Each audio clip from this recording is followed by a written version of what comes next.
Good evening and welcome to the BSR Simmortal Porsche Cup. My name is Chaz Draycott alongside Ryan Walker and Marco Barbanera. You join us on Apex Racing TV for the second meeting of the season at a very overcast Circuit Gilles Villeneuve in Montreal, Canada. And Ryan, it's going to be an exciting night of racing. Do you have any experience in this car before? Do you know how they're going to find it out there? Yeah, good evening, everyone. Yeah, I've got some experience in this car. I done a couple of races, or a few races anyway, with this car a couple of seasons back, and for me, it's probably one of the most fun cars to race on iRacing. But if you try and overdrive the car, it can bite you. But that's why I like the car, and that's why it makes it much more of a challenge to get it right. Yeah, it is a bit of a handful sometimes. These things don't have traction control or ABS, so you've got to be very careful with your left foot on the brakes or right foot, depending on your preference, I suppose. Looking at the order at the moment while the cars are flinging it around in qualifying, we're currently looking at Stuart McFadden, who's actually fastest with a 134.9, the only driver to do a sub 135. Josh Thompson's second at the moment with Nick Madsen in third. And looking down the order, Stu puts it in the wall there on the exit of the first chicane. One of the Youth Energy boys just about missing him there. It's actually a very strong field. I hadn't really paid much attention to the sign-ups for this, but it's looking like a strong field, isn't it? Yeah, absolutely. Yeah, it was a strong field last time out. Last time out at Suzuka, and the racing from all three races at Suzuka was just absolutely awesome. There was close racing throughout the field, and yeah, there was a few accidents, but we won't we won't dwell on that. But yeah, the racing was really good, and I think tonight we should be in for more of the same. Well, we certainly hope so. It's a beautiful circuit, one of my favourites, to be fair, on the Formula One calendar. It's just always thrown up great races and arguably one of the greatest Formula One races of all time, obviously in the very famous 2011 Canadian Grand Prix. These cars, I think, are quite suited to this because Porsche Cup racing tends to be good around sort of smaller, twistier circuits, and with only about a minute and a half lap time here, well, to be fair, I was expecting it to be less than that, but do you think it's going to be close and sort of frantic racing, or do you reckon it's going to be quite spread out with the long straights that we've got? I think tonight, with Montreal being such a smaller track than Suzuka, I think the racing should be a lot closer tonight. I think the drivers will have a challenge on their hands with the walls, with the tight nature of some of the corners and the walls being so close. If any of these guys slip up during the race and the pack is close together and someone hits the wall, I think we could be in for a bit of havoc. Definitely could be. We just had a quick glimpse then at Michael Ritchie, who has just gone fastest. He's beaten Stuart McFadden by 0.2 of a second. Purple sectors now as he's flying along. We look at Lee Woodburn then, who comes across the line, currently down in 28th place. Doesn't improve on his lap though. But yeah, Michelle Ritchie there. He actually is one of, as we see, that is Josh Thompson doing a Schumacher there into the wall of champions, and that's going to have hindered his lap time, to say the least, isn't it? Yeah, I just proved my point that if you get it wrong around this track, especially in the final chicane, and you take too much curb on the exit, it can unsettle the car, and you in the wall you go. So yeah, just proving my point there. He did indeed, and the session has come to an end now. As we see Ritchie one more time, two wheels over there, he's hit the wall. He uses the grass, and I think that might have given him an off track there, to be fair, so that'll probably negate his lap time. Looking down the order though, it's quite close throughout the whole lot of them, to be fair. I mean, the top 22 cars are 2 seconds apart, and it's just, I mean, there's not much of a spread when you've got to consider it's a minute and a half lap time, is it? Not really. Yeah, I'm just looking at the lifetime now, and as you say, the top 22 are not really that much separated by that much. So yeah, it's proof that this car can. In this car, it's really close, and it's hard to predict. Hard to predict what positions people will be in, and I think race one should be a close race, and it'll be hard for me anyway to predict the winner. Yeah, it definitely will be. To be fair, I mean, from my experience in this car, it's quite easy when you get used to obviously getting it round a lap, because you get used to how hard you need to brake to avoid it going and locking up the fronts or even the rears in most cases. But when you're racing against other people as well, obviously you can get a bit excited in the moment, can't you? And stamp on the brakes a bit too hard or get on the throttle a bit early. It's probably one that's easy to spin around when you're in a battle, as we now look towards the grid if you want to reel it off, Ryan. Yep, can do it. Yep, pole position is Michele Ritchie. Second place, we've got Stuart McFadden. And in third place, we've got Josh Thompson. Fourth place, we've got Nick Madsen. Fifth place, we've got Pete Newman. Sixth place, we've got Chris D. Wood. Seventh place, we've got Steve Efford. That's good to see Steve out tonight.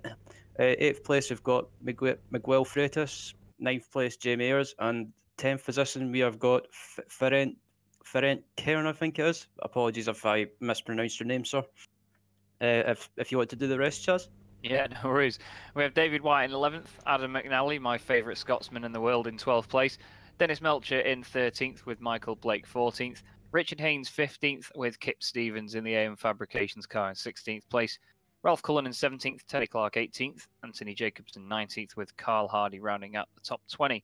Danny Henney is 21st with Ronald Moose 22nd, Colin Robinson 23rd, Max Wright 24th, Jim Flanagan 25th, Tristan Bodice, my friend from Last Minute Racing, who he said that this is going to be one of the first races I'm commentating on for him tonight. So good luck to Tristan. He's down in 26th at the moment. Lee Deemer is 27th with Lee Woodburn in 28th. Daniel Taylor 29th. Michael Hall in 30th place. Chris Daines 31st. Ronald Van Utrecht. Again, I'm sorry if I pronounced your name wrong there, mate. Brian Holmes, another friend of mine, in 33rd with Scott Malcolm 34th. And Carl Jackalette bringing up the rear of the field. So as we just wait for the final cars to line up now then. As far as we know, everyone is on the grid. It's all looking well lit up. The revs are rising. And the green light is on and they're away. Really good start by Richie. McFadden comes across the middle to defend there. That's Thompson side by side with Nick Madsen. Thompson down the inside of McFadden into turn 1. He's going to give him the room into turn 2. McFadden locks up the inside as Richie gets it all sorts of sideways out of first corner. We've got Kip Stevens flying down the order. Van Utrecht as well has gone down the order. Woodburn as Thompson and McFadden side by side through the first chicane. A couple of guys getting a bit of a wobble on the exit. They're still side by side with Thompson round the outside. How they didn't make contact then, I don't know. McFadden go for the move. He's cut down the inside. Brilliant switch back there from Stuart McFadden. I think he might have just overdone it a little bit though. And yeah, he's lost the place to Madsen now as well, and he could also lose it to Chris Wood in the Team Madcar. Yeah, I think Stuart was a bit optimistic there, and I think he should have just settled down a little bit when he lost the position and just settle into a rhythm and tuck him behind. But yeah, I was watching towards the. Oh, has Stuart got a slowdown? He must have done, yeah. He's just slammed on the brakes. He's kept it out of the way at least for now, but he's going to be on the racing line coming into the hairpin as Madsen's on the inside of Thompson there. I'm sorry, what were you saying, Ryan? Just if you want to carry on there, mate. Yeah, that's fine. I was just saying that Stuart should have just settled out, tucked in behind, and when Josh gained the position and just get the first lap out of the way. But yeah, that's just hindsight's a beautiful thing. Certainly is. As we look at Madsen now, then everyone getting two wheels over the final chicane. Thompson just ahead of us now, flicking up a bit of grass on the exit. You're not going to get much slipstream down this straight, to be fair, because it's not a very long one, and really it's not, let's face it, it's not really a straight because half of it goes into turn 1. But it looks like Richie's getting a nice little runaway at the moment. He's the fastest lap out of everyone that's crossed the line so far. Ralph Cullinan and Kip Stevens are the two big losers in that accident for the beginning. Lee Woodburn's also down the order as well. Just looking at big movers, and really so far Chris Daines is the highest mover. He's gained 16 places up to 15th. What a start that is for Chris in the Project 4 racing car. At the moment, team-wise, there's not really any sort of teams that are up there that are sort of dominating compared to others. I can't see any sort of consistent names at the top, but Thompson's broken away from Madsen a little bit here. Do you think he's going to be going after Richie quite quickly, or do you reckon he's going to have a struggle to get there? I think that's since I've watched Josh a few times in other series, he's one of those. I would say he's one of those drivers that he likes to try and get after someone as quickly as possible, and I think he'll want to try and keep or maintain the gap to Michele and just keep him in sight if he can. But If I was Josh, I would probably try and get after Michele straight away and see if I can try and make a move. Certainly should. Madsen's going down the order as well here. We're just having a quick look at him. Might have got a slowdown going into that hairpin. He seems to be back up to pace, although the rev sounded lower than everyone else, so he's probably still serving a slowdown. Not quite sure how much of one he must have got there, but it might be quite a hefty one. I was just going to say then as well, Josh Thompson, of course, racing for the Simmortal team at the moment, running the Radicals livery. He's helping those boys out, obviously the title sponsor of the series. And that was Dave White there, not too happy with Nick Madsen pulling back in front of him after serving his slowdowns. We look at Pete Newman in the beautiful AM Fabrications car, not that I had anything to do with painting that thing. He's being chased down currently by Miguel Freitas in the Team Mad car, who recently signed a deal with Fanatec, so great stuff for them. As we look at Ferenc Kern. On my screen, he's in an Apex Racing livery. I'm not sure on the team name, because he doesn't actually have one on our timing screen at the moment, but that livery just looks good on every car it goes on, doesn't it? Yeah, absolutely. That Apex livery, even though I've not been biased or anything, but for me tonight, from the liveries I've seen so far, it has to be my favourite. I can't be biased and say that the AM Fabrications one is mine, to be fair, so I'm not going to go down that route. But there's one of the Youth Energy boys giving it stacks over the curbs. I believe that's Adam McNally.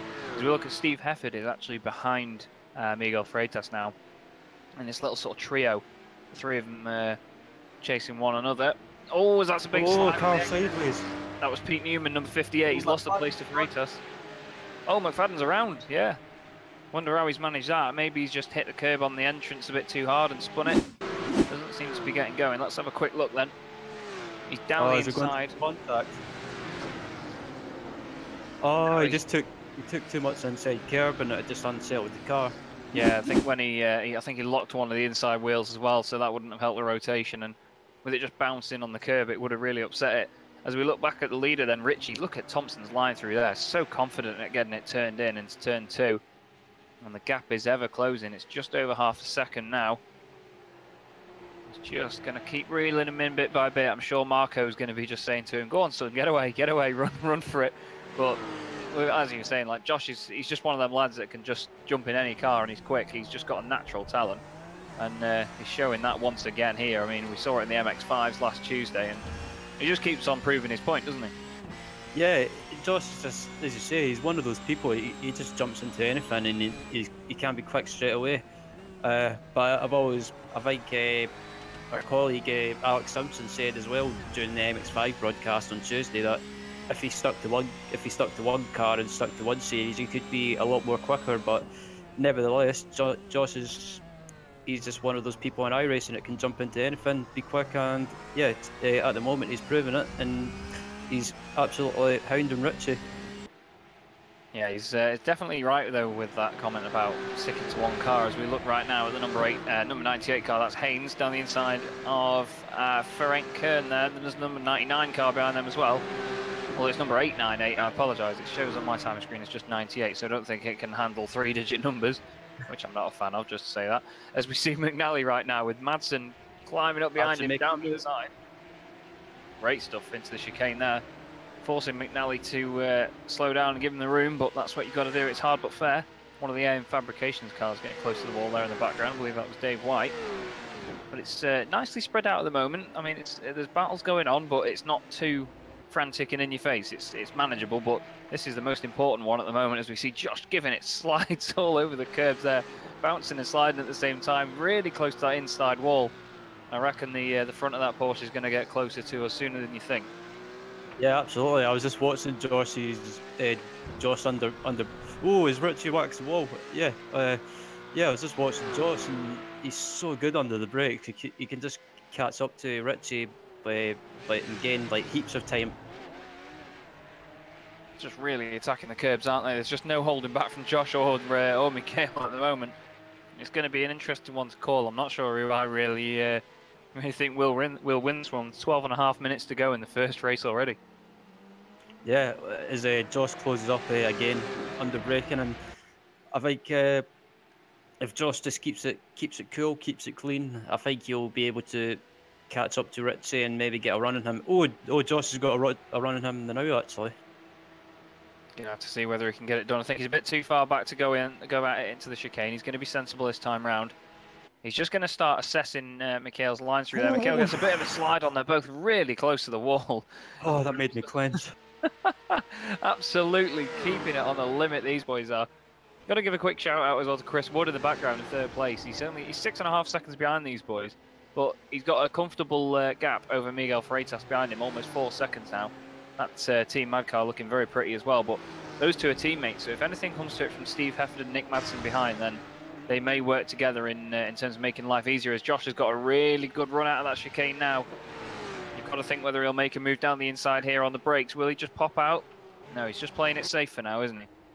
Yeah, I think.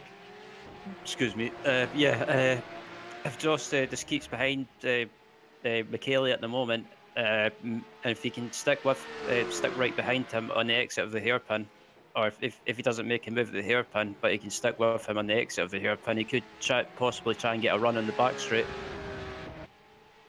Got a bit too much of the tail out there, though, when that's the entrance to that chicane, and Mikhail's got a little bit of a gap on him now. It's gone back up to just over half a second. But I'm pretty sure that Josh is going to close in on him. Look at the line through there. Josh has carried the momentum better. Exit. He gets a little bit of a slide on, doesn't he? But it's a well-mastered slide where it's one of those, if you just keep it smooth on the exit while sliding the back end of the car, you can still get a good run, and he seems to be pretty good at that.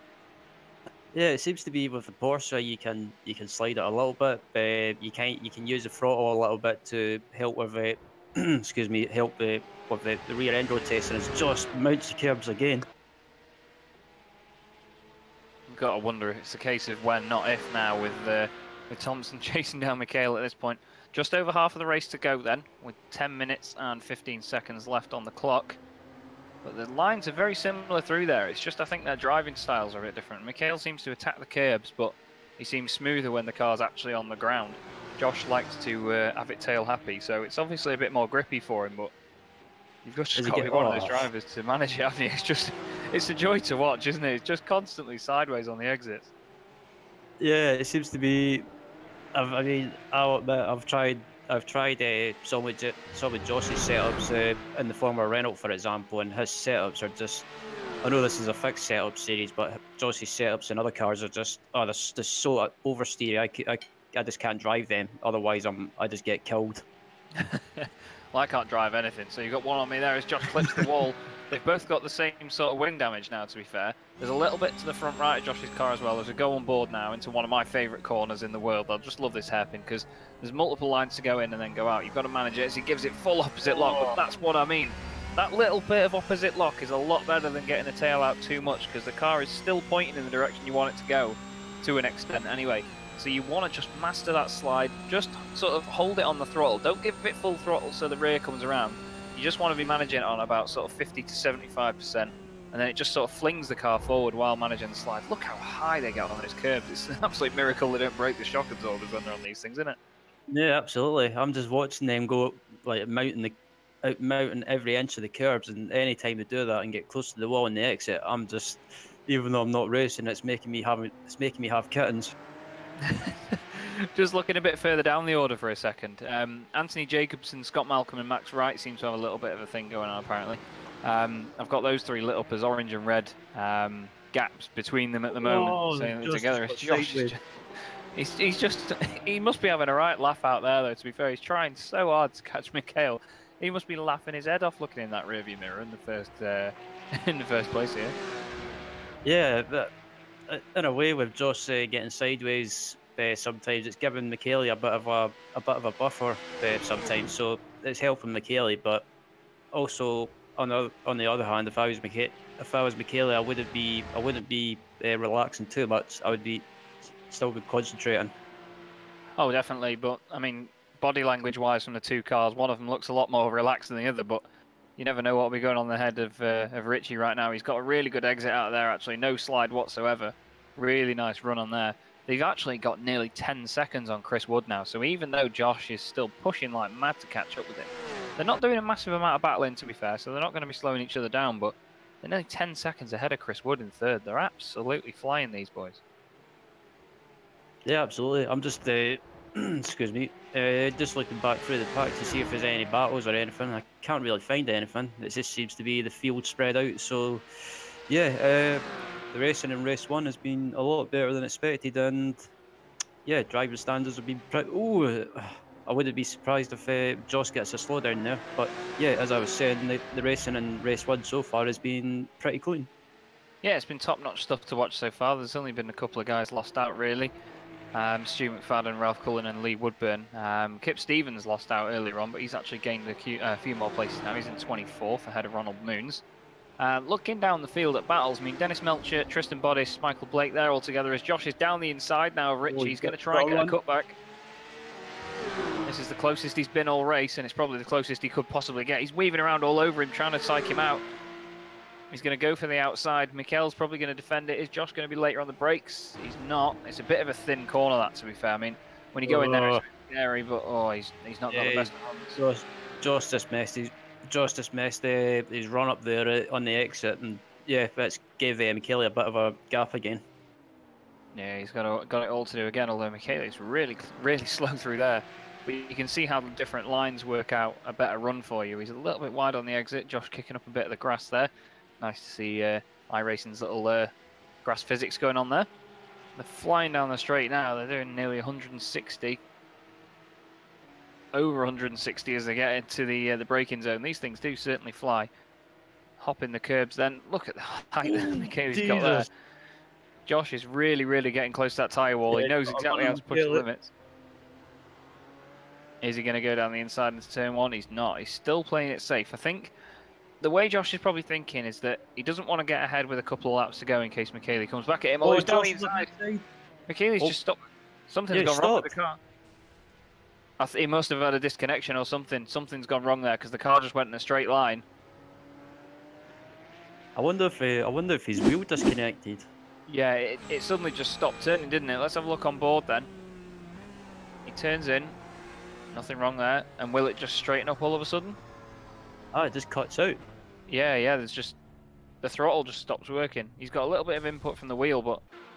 Well, I suppose only Mikhail Ritchie knows what's happened there then. Real shame that is to lose the race leader, but Josh Thompson now inherits the lead, and he's got a clean run to the end. He's got four and 3/4 minutes to go. As we look at Nick Madsen now all over the back of Miguel Freitas for 3rd place. This is the final podium position now. Chris Wood has inherited 2nd. Madsen started 4th. He's worked his way back up to 4th after having a bit of a slowdown earlier. And as we were talking about liveries before, that might be quite a simple one, that, but it's a very pretty one indeed, isn't it? Really suits the Porsche. Absolutely. Yeah. Oh, he's going up the inside, or he's trying to move up the inside of Freitas. Freitas moves wide, and Madsen's up into P3. I think Miguel made it a bit easy for him then. He seems to just overdo it on the brakes. They've got Steve Hefford behind them, and then Adam McNally in 6th place. He's gained 6 places. Chris Daines has gained 22 and is up to 9th. He's having a brilliant race. He's ahead of his 2 teammates at the moment, Danny Henney and Richard Haynes. And Chris is absolutely on a flyer at the moment. Looking down the field a little bit, Jim Flanagan seems to have a bit of a train going on behind him. If we take a quick look at that, he's down in 13th place, but all the way down to 17th is quite a train going on here. We've got Robinson, Melcher and Blake all together there. Melcher in the Team Mad car, side by side with Blake, who... sorry, it is Dennis Melcher. I've just noticed has got the Luftwaffe symbol down the side of that Team Mad car. Brilliant stuff. There's a lot of grey ones going on. There's a rather second-hand AM Fabrications car there, Michael Hall. But these boys are really close together here as we see, this is Michael Blake that we're looking at now, trying to get the place back from Dennis Melcher. Not far behind them is Tristan Boddice, who was speaking to earlier. Very, sorry. It's alright, it's a very bold livery there from Colin Robinson, that Result Clothing car, isn't it? Absolutely, I love that livery. It looks simple, but it looks awesome at the same time. Yeah, I'm just looking at the YouTube chat, and Michele Ritchie just posted and said that iRacing crashed. Oh, sugar. Well, we always treat sort of software issues as if it was like a mechanical failure, I suppose. It's just for it to be the race leader that happens to. It's just sod's law, isn't it, really? I mean, it could have been anyone, but it has to be the race leader. Yeah, I was absolutely gutted there for Michele. I mean, I've got nothing against Josh, but Michele was just driving a perfect race there, and he wasn't doing anything wrong. He was just hitting his marks, and yeah, for that to happen with something like maybe 2 or 3 laps to go is just absolutely heartbreaking. Is indeed. As Dennis Melchett now alongside and ahead of Colin Robinson. Michael Blake's going with him. Is he going to get a run on Melchett now, Blake? He's going to go side by side. The 2 cars are actually not teammates, despite being very similar in colour. Yeah. I believe that's the Team Mad 2 cars. As they're on the brakes then into the chicane still. Oh, it's contact. Blake's around. Oh, they're both around. Oh, no, over goes Melchett. He's... sorry, but that was funny. He's flipped the Luftwaffe. Not sure whether that was an iRacing glitch there. It looks like he's got the wings of... I'm not even going to go into wings and aircraft and stuff about Luftwaffe now. As we see Jamie Ayres going past him, it was just a tiny touch and the 2 cars went around. And it just seemed like when he clipped him, just the momentum of the spin just flipped it over on his bonnet. It seemed like a really small bit of contact. Yeah, I'm just watching back and yeah, I know it's probably wrong to laugh, but it was just not laughing at the fact there was contact, but just the fact that... Oh, it was a very simple roll indeed. It was one of the slowest rolls I think I've ever seen on one of the cars. As we see Tristan Bottas now, he's really gained out of that. He's up to 13th, he's gained 13 places, so brilliant race for Tristan Bottas so far, flying up the order. Behind him now is Colin Robinson and then Michael Blake, who we just saw involved in that incident. Robinson obviously had to get on the brakes and get out of it and has lost the place to Tristan in the meantime in the 555 car. But looking all the way through the order now, the field is very spread out. These are the only these are the only cars that are under a second apart now. So this is pretty much the only battle on track. But one thing to note actually is that Josh Thompson is only 1.2 seconds ahead of Chris Wood.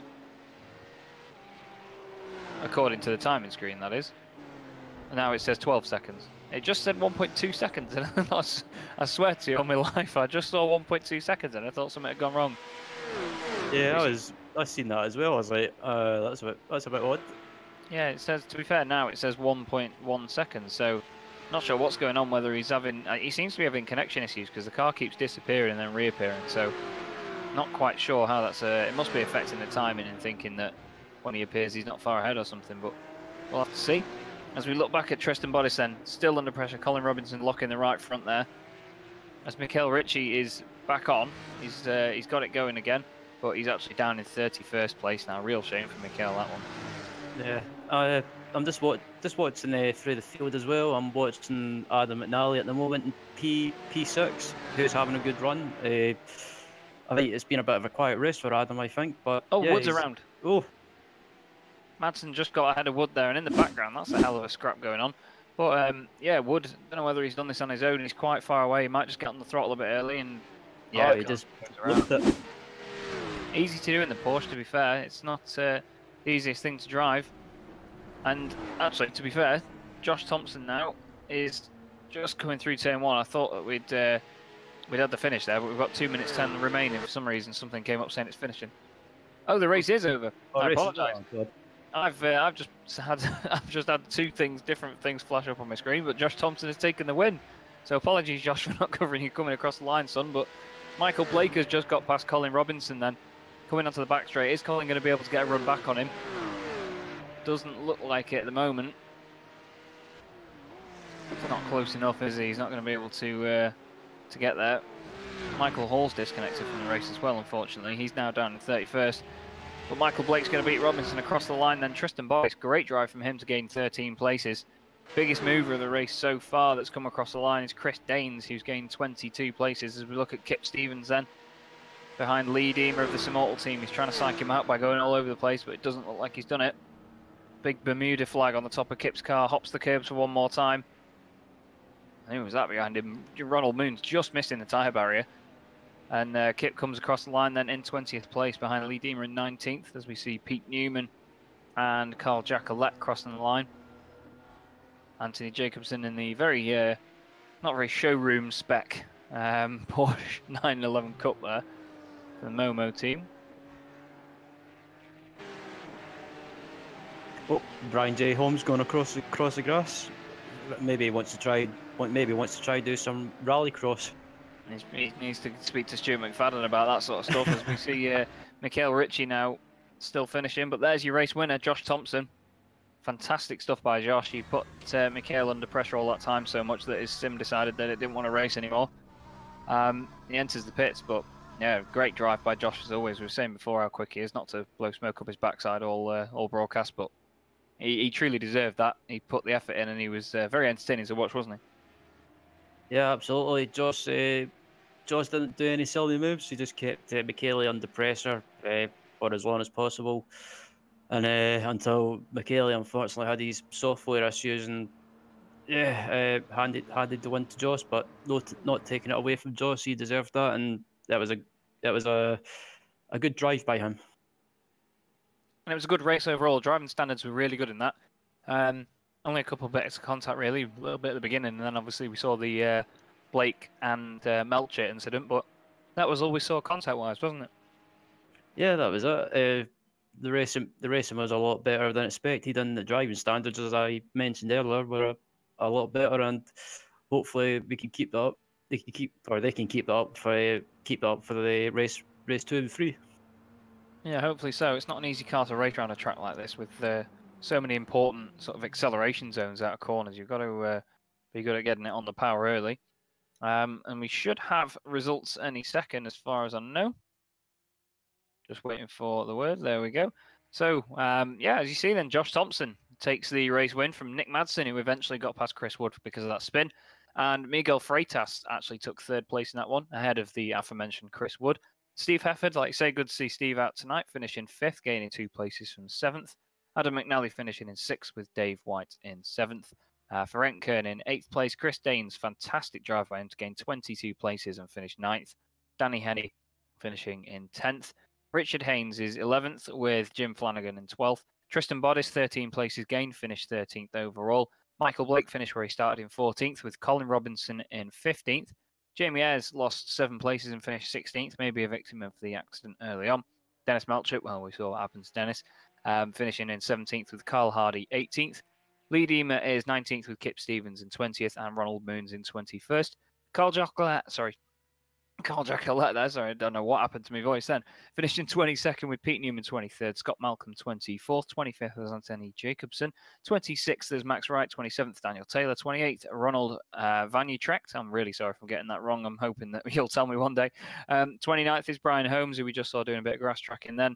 Mikhail Ritchie, really disappointed for him there, finishing down in 30th, but he might benefit from the reverse grid. Michael Hall 31st, Teddy Clark 32nd, and Stuart McFadden 33rd, with Ralph Cullinan and Lee Woodburn bringing up the rear of the field. And we should have a reverse wheel for the grid soon, so hopefully we will find out who's going to start where in race 2. Absolutely, reverse wheel should be on your screens right now.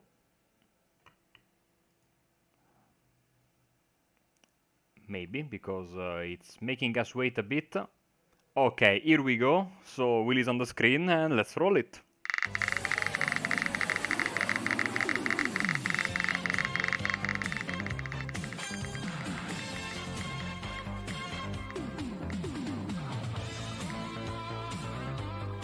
So it's going to be 33-0 for the reverse. So that would be, well, it's anyone that's 1 lap down or more, isn't it? So that would have been Mikhail Ritchie, but he was 2 laps down. So that means that Brian Holmes inherits pole position with Vanutrecht 2nd, Daniel Taylor 3rd, and Max Wright in 4th. Do you reckon that's going to be a runaway for Brian Holmes in that one, Ryan? What do you think? It depends. I mean, Brian, he's a quick driver. He's more than capable of capable of getting a win in this with the Porsche. I mean, he's quick in the MX-5. He's quick in anything really. So, yeah, if he keeps out of trouble in the early stages of the race and just does his thing, I think he could be on for a win or a good result anyway. So just yeah, wait and see. Brilliant stuff then. Well, in about sort of 10-15 minutes time then, myself, Ryan and Marco will rejoin you for race 2 of the evening. Don't go away.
chair of the Indianapolis Motor Speedway.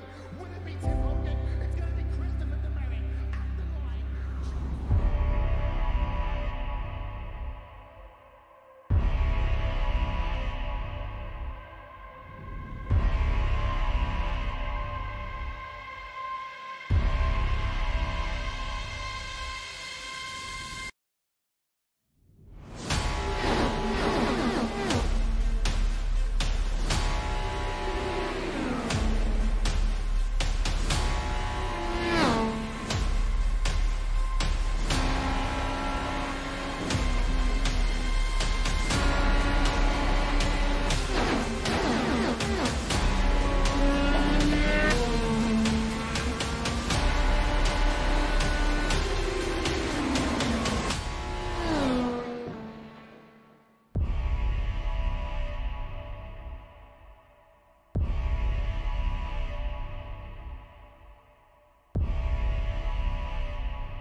Welcome back to Circuit Gilles Villeneuve and Apex Racing TV, and welcome to the BSR Simmortal Porsche Cup. My name's Chaz Draycott alongside Ryan Walker and Marco Barbanera doing our camera work tonight. We're currently watching a couple of the guys just practicing for the second race of the evening. And Ryan, we've been given a interesting reverse grid with Brian Holmes on pole position. But it means that our two sort of lead battle guys from race one, Josh Thompson and Richie, are side by side on the grid. Do you reckon they're going to be as entertaining as they were in race one?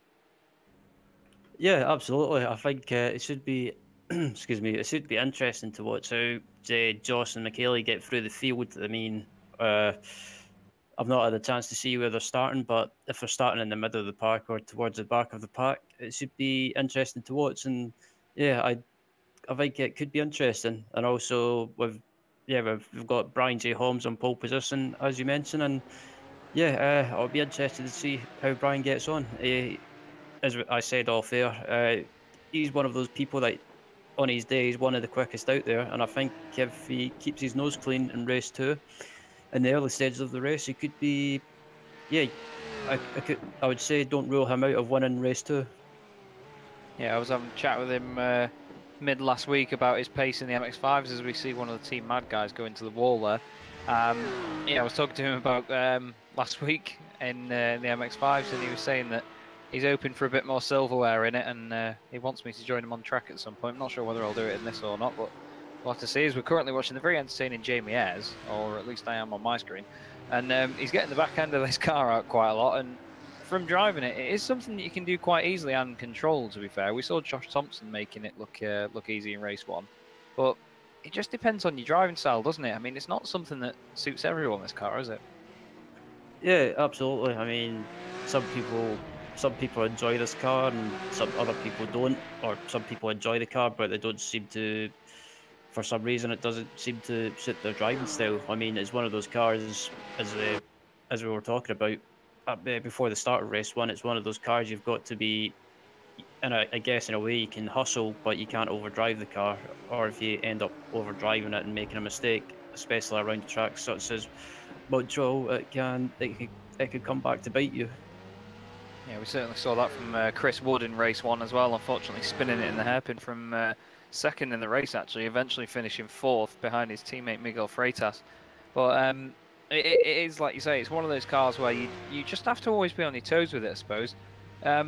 There's a nice balance within iRacing where you can enjoy driving a car, but you'd have to be quick in it as well. And this isn't one of those cars I think, oh, that's Robinson just meeting the wall of champions there.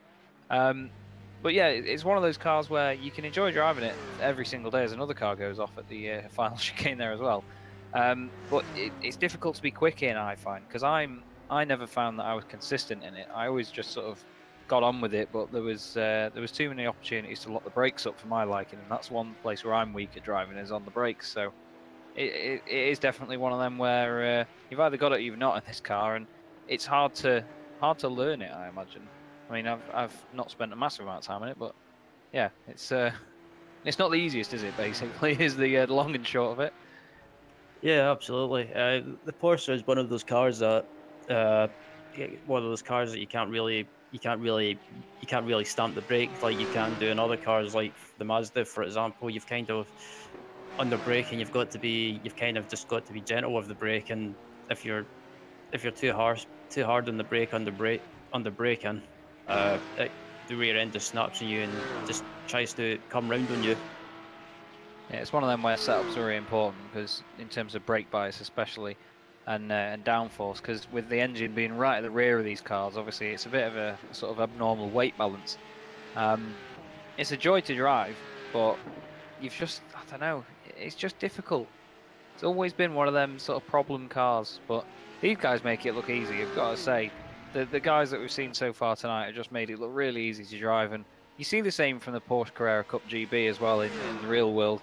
They just drive the car like it's just on rails, and when you do get into it, it really isn't. It's really not on rails. We're just waiting for the guys to advance to the next part of the session at the moment. This is their practice session as it stands. There's a number 96 car, nice little slide there. That's Vanya Trecht. I believe he's going to be second on the grid for this race. Not seen much of him on the iRacing service before. Is he a driver that you've got much knowledge of, Ryan? Who was that? Sorry, I was just taking a drink. Oh, it's the well, it's Ronald Van Utrecht. He's actually just planted it in the wall at the second chicane, unfortunately. So I think the commentator's curse is even shining through during practice here, as Jamie Ayres still getting the back end of that Porsche out. It's great to watch. Yeah, Ronald does it. I watched him a couple of times at Suzuka, and yeah, he wasn't the quickest. I think he's new to the series and he's new to the car. So yeah, he wasn't on the pace or close at the front, but I think the second race, but I'll be interested to see how he gets on. I mean, being slow around here isn't always a bad thing because it's always bound to be an accident at some point. But yeah, I'll be interested to see how he gets on. Yeah, he's like I say, he's the driver that we've not had. I've not had much experience in watching before. To be fair, I've just realised as well. By the way, sorry, everyone was probably confused at the fact that I was talking about Jamie Ayres so much. My cameras were pointing at something completely different to what Marco's were. Sorry, so I've just had a little mind fart there. So we're all right. Just still waiting for these guys to get lined up. To be fair, normally they've advanced the session by now, but we're still waiting for it all to line up. There's a couple of them in the pits that are, I believe, doing practice starts, which is always something to master in this, really, because, like we say, with no traction controls. Oh, someone's just straight line turn one in the background there. Not quite sure who that was. It's one of them, yeah, where you've got to be mindful not to spin up the rears so much, and they can bog down a lot. That's one thing this car is actually quite known for, is if you don't properly plant it and get the rears at least spinning a bit, then you will bog down quite a lot off the line. Yeah, absolutely.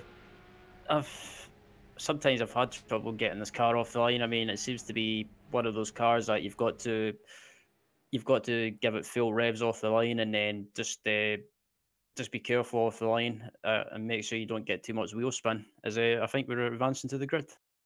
We are indeed then, and if my timing screen is anything to go off, Brian Holmes lines up on pole position with Ronald Van Utrecht second on the grid, Daniel Taylor third with Max Wright in fourth, Anthony Jacobson's fifth, Scott Malcolm is sixth, Pete Newman's seventh. He's actually quite a good shout for this. Pete's really quick in this car.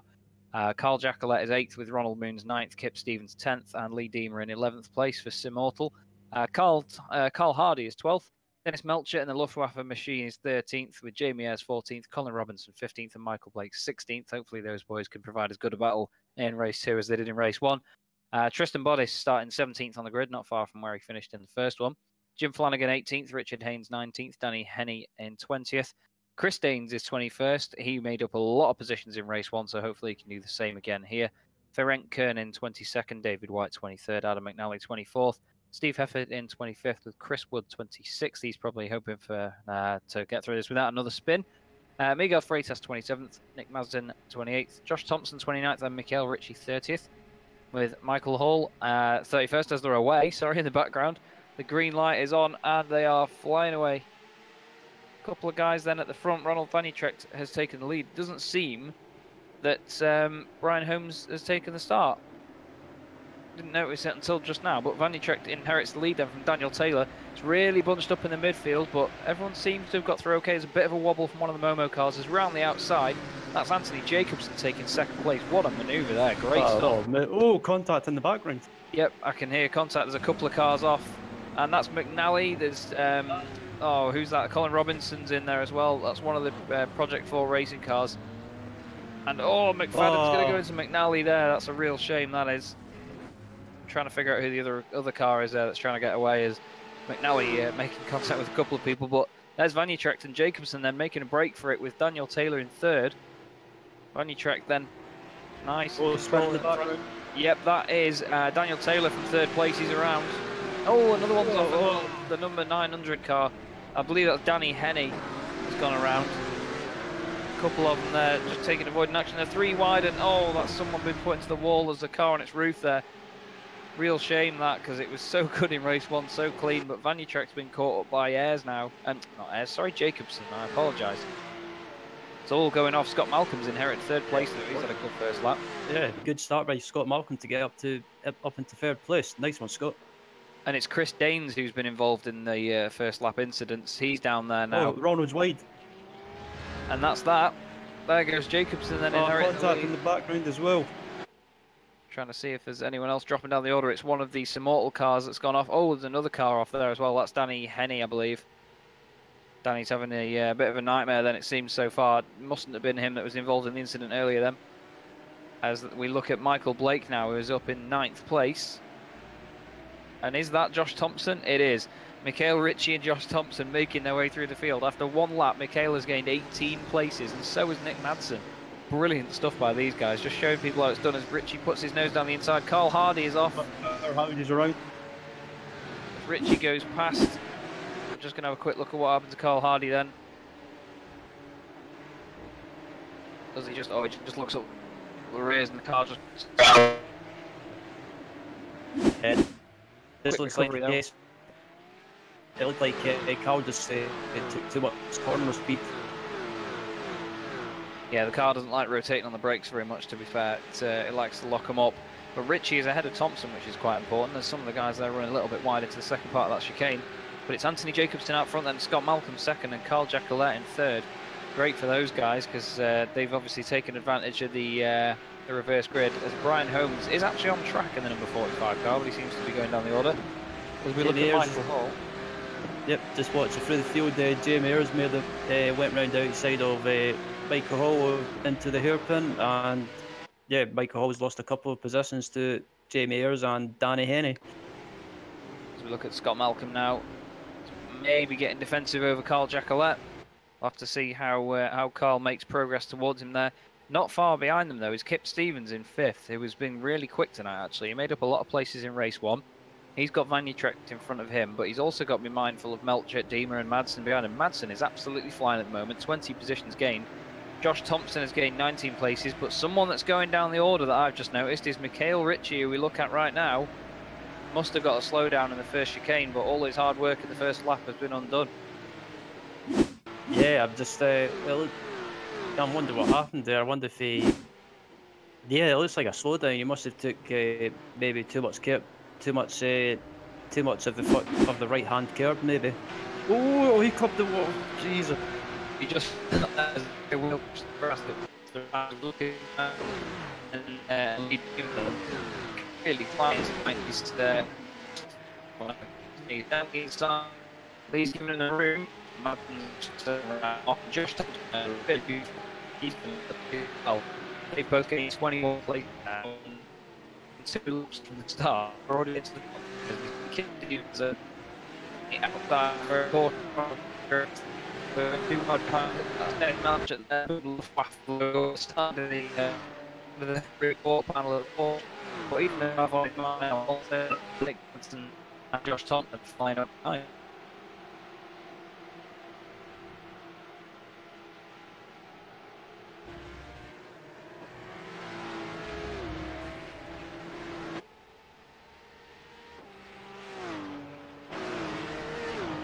We've got one on the car, that's Lee Diemer.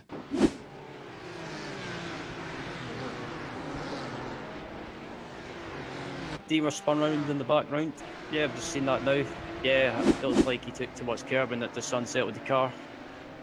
Apologies if there are any issues with the voice there and the commentary. We were having a bit of a connection issue, it seems, to the server. I had that, or it was just mine. Looking back at Van Utrecht now then, he's down into 9th place, but he's still within the top 10. But he's got Steve Hefford behind him, so it's going to be a case of when, not if there.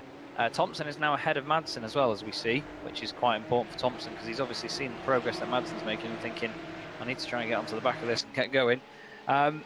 He's going to be on the back of Dennis Melchert now. Going for the move. I was just about to say, is it going to be down into the chicane? He's going to get it done? Of course it is. It's Josh Thompson. He flies down the inside, then hops it off the curb. And is Madsen going to take advantage of the fact that Melchert got a poor exit? Of course he is. It's Nick Madsen. He just goes past him then, nice and easy, into the hairpin. The pace that they come into there doing is unbelievable. They slow down so quick. Madsen just got sketchy under braking. I was going to say, it looked like he came in a bit hot there. It's in the background, that's Ritchie getting involved with Van Utrecht. Chris Wood's in there and Dave White as well. Dave White obviously not happy, giving it a flash of the lights. And that's a very second-hand Momo car there, Steve Hefford. That thing looks like it's been battered from all corners. Is Ritchie going to be able to hold on to this, though, with these 3 boys behind him? As we see Kip Stevens now under pressure from Josh Thompson. Thompson's got the run. He's right with him. I don't think he could be any closer if he tried. Down the inside he goes then. Don't go free wide, boys. And Thompson, is he going to have both of them in one corner? He's round the outside of Jacqueline. He's got a drift on. Fantastic stuff by Josh Thompson. Really showing the boys how it's done tonight, although Carl's still there. He's defending. Carl's lost it on the brakes. And No, Carl's lost it. That's a perfect example of what we were talking about earlier, where you can quite easily turn this car in too hard, sorry, in the sort of heat of the moment. Bit too much brake application, and it goes around as we see Ronald Moons now defending from Chris Wood and Dave White. Chris Wood's been really quick as well tonight in this car so far. So it's another one where it's a case of when, and Van Utrecht is going slowly. Must have had a slowdown of some sort, as there's one of the Youth Energy boys there. I think that was Teddy Clark with no bonnet on the car. So we look back then. Josh Thompson chasing down second place Scott Malcolm. Yeah, I'm just watching the gap to up at the front with Jacobson and Malcolm as well, and the gap has come down to, it's not even 0.2 of a second now, I think. It's even less. No, I'm looking at the wrong gap. My bad. He's really on the back of Scott Malcolm though now as they go down the straight. And this is a longer race, of course, for Josh Thompson now. It's either going to hit 13 laps first or 35 minutes according to our timing screen. So if they can get 13 laps out of this, I'm pretty sure Josh can go for the win now. He's got to chase Anthony Jacobson down. He's 2.8 seconds up the road. The 2x2 behind them there, that's Melcher, and he's alongside Michael Blake. And then that behind them, there's Steve Heffernan, that's Mikael Ritchie. Ritchie's up the inside of Hefford. Brilliant stuff there for Ritchie. Up another position, he's gained 22 places now. Josh Thompson is understandably the biggest mover in the field in this one at 27. Ritchie's going for another move on the outside. Can he do it? Oh, contact! Here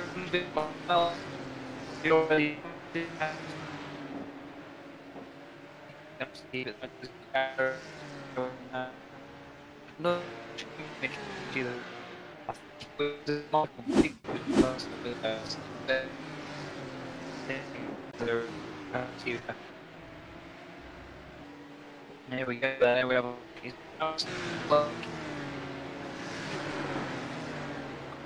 Where's the bolt?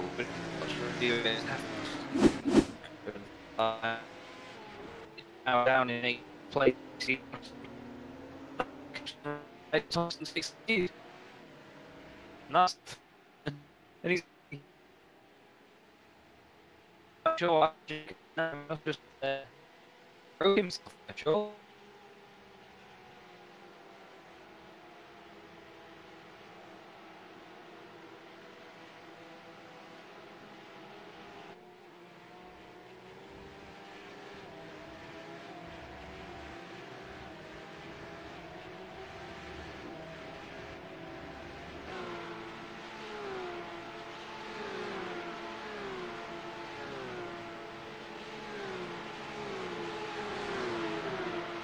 Apologies if you couldn't hear me there. I think I'm back now. Are we all good? Yeah, I had the same problem. Yeah. Okay. It just seems we're having issues with our comms server tonight. Apologies, everyone. So we'll battle through. We'll keep trying as best we can. Currently looking then at Mikael Ritchie, who's now on a recovery drive, 18th place, second time in 2 races that he's been knocked right down the order, and even had a slowdown in this one as well before. It's not quite going his way, is it, Ryan? Whoa, he's close to the wall. Yeah. Yeah, I think that move around the outside of, I can't remember who it was. Yeah, that move around the outside was just a bit optimistic, and I think if I was Ritchie, I would have waited until maybe one of the straights to try a move.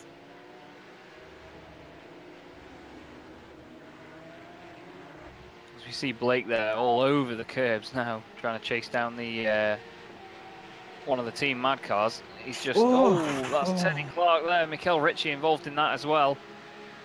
That's Ralph Cullinan in front of him. Oh, that made me clench. Heart in your mouth moment as Ritchie goes past the pair of them. Let's have another look at what happened. Teddy Clark then goes to look down the inside. Is he going to, yeah, lose on the brakes. He just lost on the braking. Really easy to do. We've seen a couple of people do it tonight.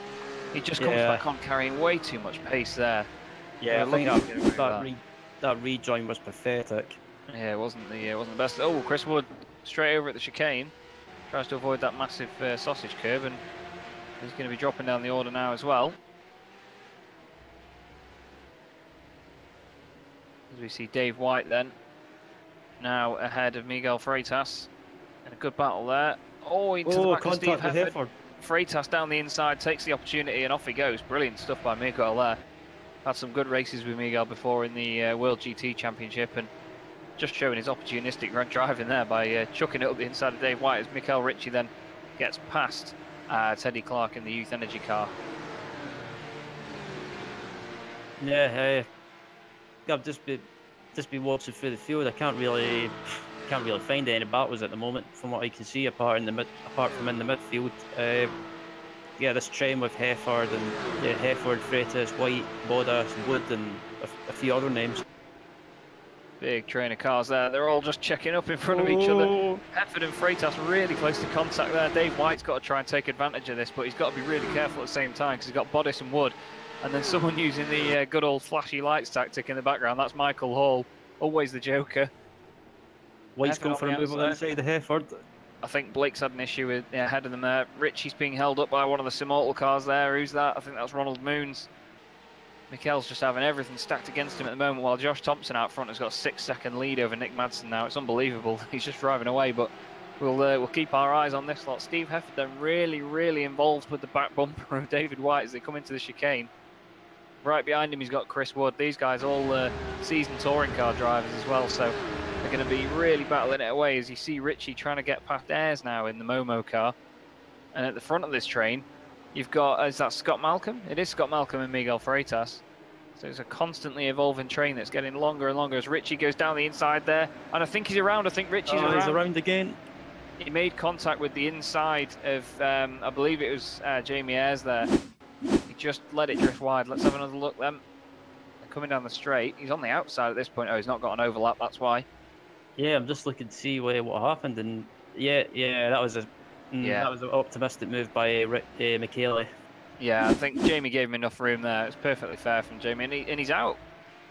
We cut back, and Michele's in the pits now here. Not sure what's happened to him, but there's Thompson out in front. Nick Madsen just under 2 seconds behind him now. And yeah, I wonder if Nick can catch up to Josh and maybe try and give him a run for his money and challenge for the win, and see how Josh handles the pressure, just like Michele did in race 1. So yeah, these two guys are really quick in this car, and yeah, Nick last week at Suzuka was Scott Malcolm's got a slowdown. Yeah, he's lost quite a lot of places from that as well. A real shame there for Scott. As we have a look now at how it happened. Side by side with Chris Wood in the hairpin. Is he just going to take too much grass on the inside? Oh, he lost it on the brakes as well. So that's rubbing salt in a wound, that, isn't it? Loses it on the brakes himself and then gets a slowdown from it. Oh, and that's Teddy Clark there, right in front of Scott. Nothing Scott could do there. Teddy Clark in the wall somehow. I don't know whether he lost it and bounced off. I'll have another look. He comes in. He's side by side. He just went for a move. Ralph. Oh. Yeah, it looks like Teddy just went for a gap that wasn't opened, and yeah, just again, it was just an optimistic move, and yeah, as you can see, it just had a concertina effect with drivers behind. There's another one of their moves where you turn it in too hard on the brakes and it does just go around. There's no saving it because you can either just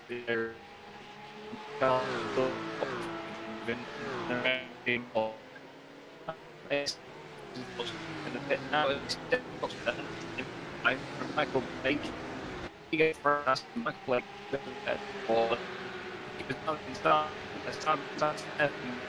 Coming out. What's up?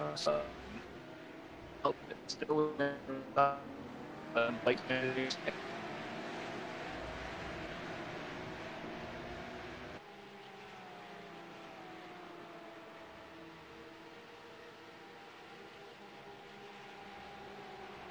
Meltzer's got a run on Michael Blake. I wonder if he can try and get the move done into the chicane. Just having a little look, isn't he? It's just, oh, that's Steve Hefford wide, he's clipped the wall. Hefford tapped the wall. I really apologise for the connection issues, by the way. I keep losing all my sound for some reason, so Yeah, I'm not going going to well. say it. As Jamie Ayres then overtakes Steve Hefford. Steve with the second time tonight, a very second-hand looking Porsche. Not sure whether that was afflicted by someone else or himself, but we'll see how it goes. Only a couple of laps left in this one, Ryan. Do you reckon anyone's going to make any big moves? Anything's going to happen with Nick Madsen, or are we going to just be focusing on these boys, do you reckon? I'm trying to think. I'm just looking at the gap up to Joss and Nick at the moment, and I think that's pretty much sorted. But these guys in the mid pack are these positions in the mid pack are still to be decided. So 7th, 8th, 9th, 10th then. This is Eagle Freitas, Dave White, Chris Wood and Michael Hull. It's 2 Team Mad cars against 2 AM Fabrications cars, and behind that we've got 2 Momo cars waiting to take opportunities. And this is going to be an almighty battle list, because these guys have all raced together before. They all raced in the World GT Championship, and now they're all on a level playing field and fixed in the same car. Grace is going for the move. Fantastic stuff by Dave White there, and it looks like Michael Hall has dispatched to Chris Wood as well, so both the fabrication boys are going to be winning their own little individual battles there, as it seems to split up a bit. It's still side by side though between Freitas and White. White later on the brakes, getting stopped really well, good stuff. Freitas is now surely going to try and get a cut back on him, but that aggressive hit of the curb didn't really help him out, did it? Yeah, it just looked like excuse me. It just seemed unsettled the car. So yeah, it looks like position.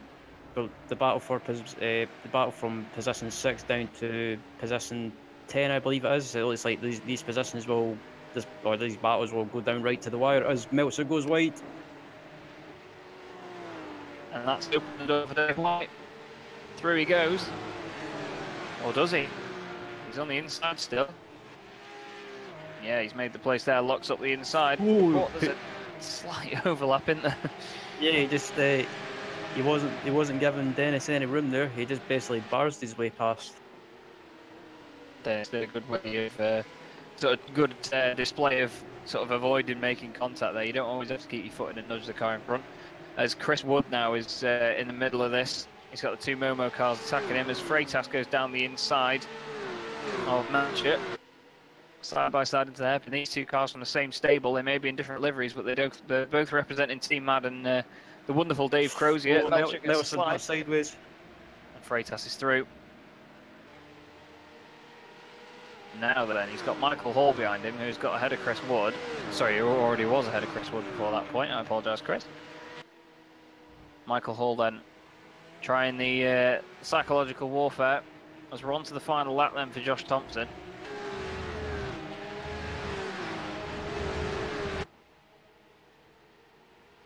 He got Freitas then.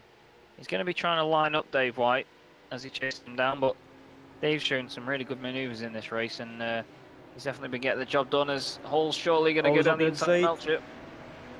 Nicely done. Melchett's got the better run though on the exit, hasn't he? I wonder if Blake can outbrake Meltzer. Will he try it? Meltzer's on the outside. Oh, nice defensive driving, Dennis. Love it. He's really getting his elbows out, isn't he? And Chris Wood's going to be all over this as well.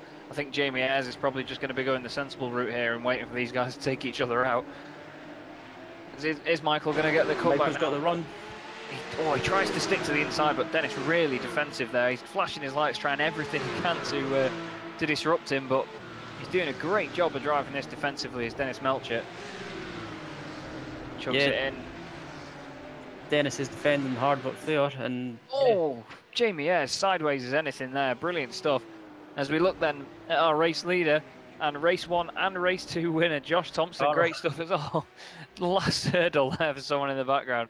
I think that was Vanya Trecht as well, but Josh Thompson takes the win then. Nick Madsen, brilliant race as well. They gained 28 and 26 places respectively. As we look at Anthony Jacobson then, he's now been dragged into this. He's got Dave White behind him. Michael Blake's in there as well. Miguel Freitas. Blake's got a run up the inside. Dave's done it. He's gone down the inside. Oh no! Blake hits the back of Jacobson And is he going to lose more places now? Because here's Melchett. Melchett goes through as well. And that's Hall. Hall's got slow down. Hall slow down across the line, loses multiple places. Moons literally beats him at the line. Oh, you've got to be gutted for Anthony Jacobson there, though. Michael Blake was just late on the brakes and just goes into the back of him as we see Tristan Bodice across the line. Finish where he started there. Oh, that was one of the, that was Brian Holmes getting very friendly with the Wall of Champions there. Side by side across the line between Jim Flanagan and Danny Henney, just about beats him.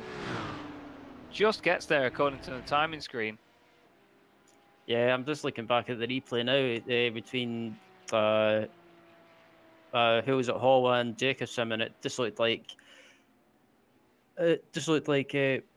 Hall missed his braking point, or was just too late in the brakes and just couldn't react in time, and just went into the back of Anthony. Michael Blake, I believe, in the Simmortal car, wasn't it? Michael Blake, sorry. Dave went down the inside, and I think that Michael, here we go, actually. He's thinking, right, I'm going to have an opportunity on this. I think, to be fair, Jacobson broke early to let White go down the inside and sort of make the most of the move, because he wanted to try and avoid contact, and he wanted to sort of give him the overlap, didn't he? And you can see he's not happy, he's flashing the lights. But then, obviously, the opposite reaction is Dave White flashing the lights in happiness as he crosses the line.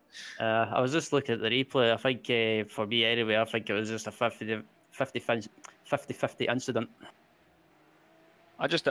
In my opinion, I think that Jacobson broke a bit early, and it was just Michael Blake didn't expect it. So, like you say, it is 50-50. I'm with you on that. Great race then, as you see Josh Thompson in the background celebrating, as you rightly would after a race like that, gaining 28 places to take a win. So as we fly quickly down the results, then they should be up on screen now. We're looking at Josh Thompson then, top of the standings once again, with Nick Madsen in second, and a great podium for Kip Stevens in third for the AM Fabrications team.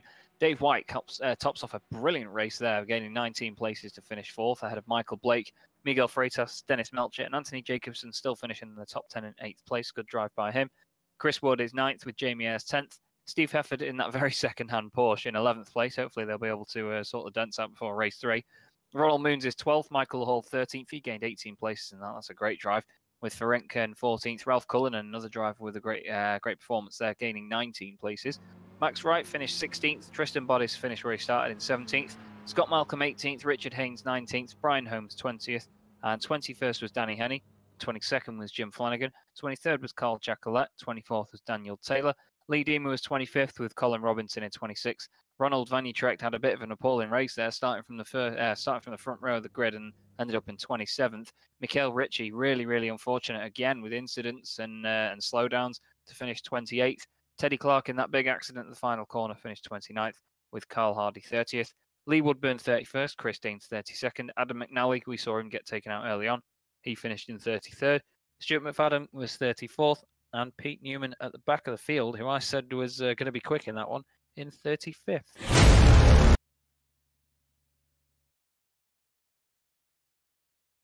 So it was another exciting race then by the guys. Bit more contact and a bit more chaos, but it all still evened out in the end. Do you reckon we're going to see more of that in race 3 with another reverse grid, Ryan? I think we will. I mean, the race 3, I think. Race 3, I hope some people are a bit more sensible with it being a longer race and also with having a pit stop, I believe. So, yeah, hopefully people just settle down and stop trying silly moves and driving like numpties. So, yeah, just wait and see what happens. Yeah, it should be interesting to see more of a traditional GT-style race, more distance and a pit stop, of course. We should have the reverse wheel any second from Marco, who will determine the race 3 grid. Absolutely, yes. The reverse wheel is on your screen, so let's roll it. He's really enjoying doing this, is Marco. He doesn't show up about this wheel.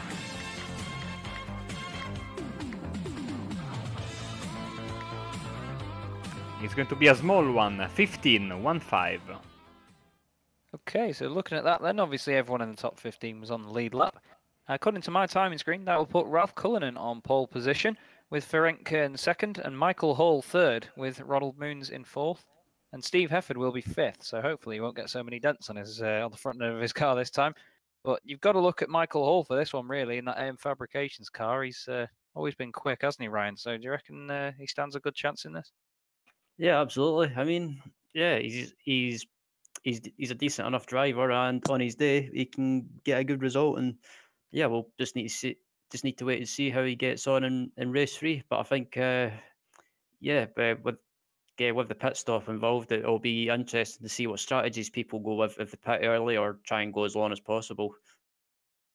Certainly going to be interesting as well. See if Mikhail Ritchie can turn his fortunes around and whether Josh Thompson can make it 3 out of 3. So give us about 15-20 minutes and we'll be back with you on Apex Racing TV. Don't go away.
I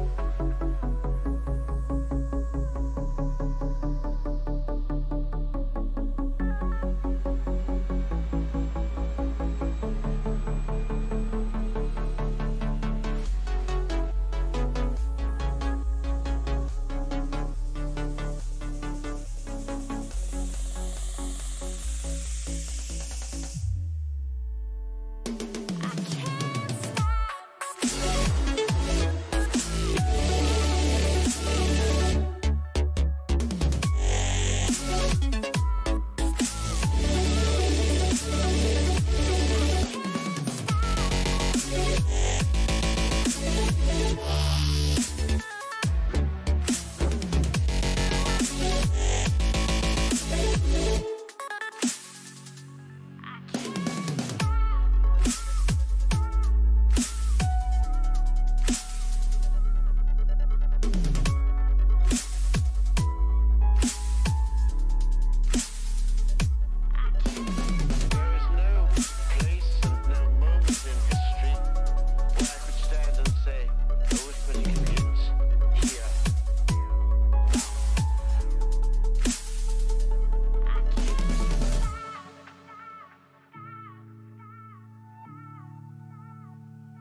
Welcome back to the very gloomy Montreal and Apex Racing TV. My name's Chaz Draycott. Alongside me is Ryan Walker, and on the cameras tonight is the wonderful Marco Barbanera.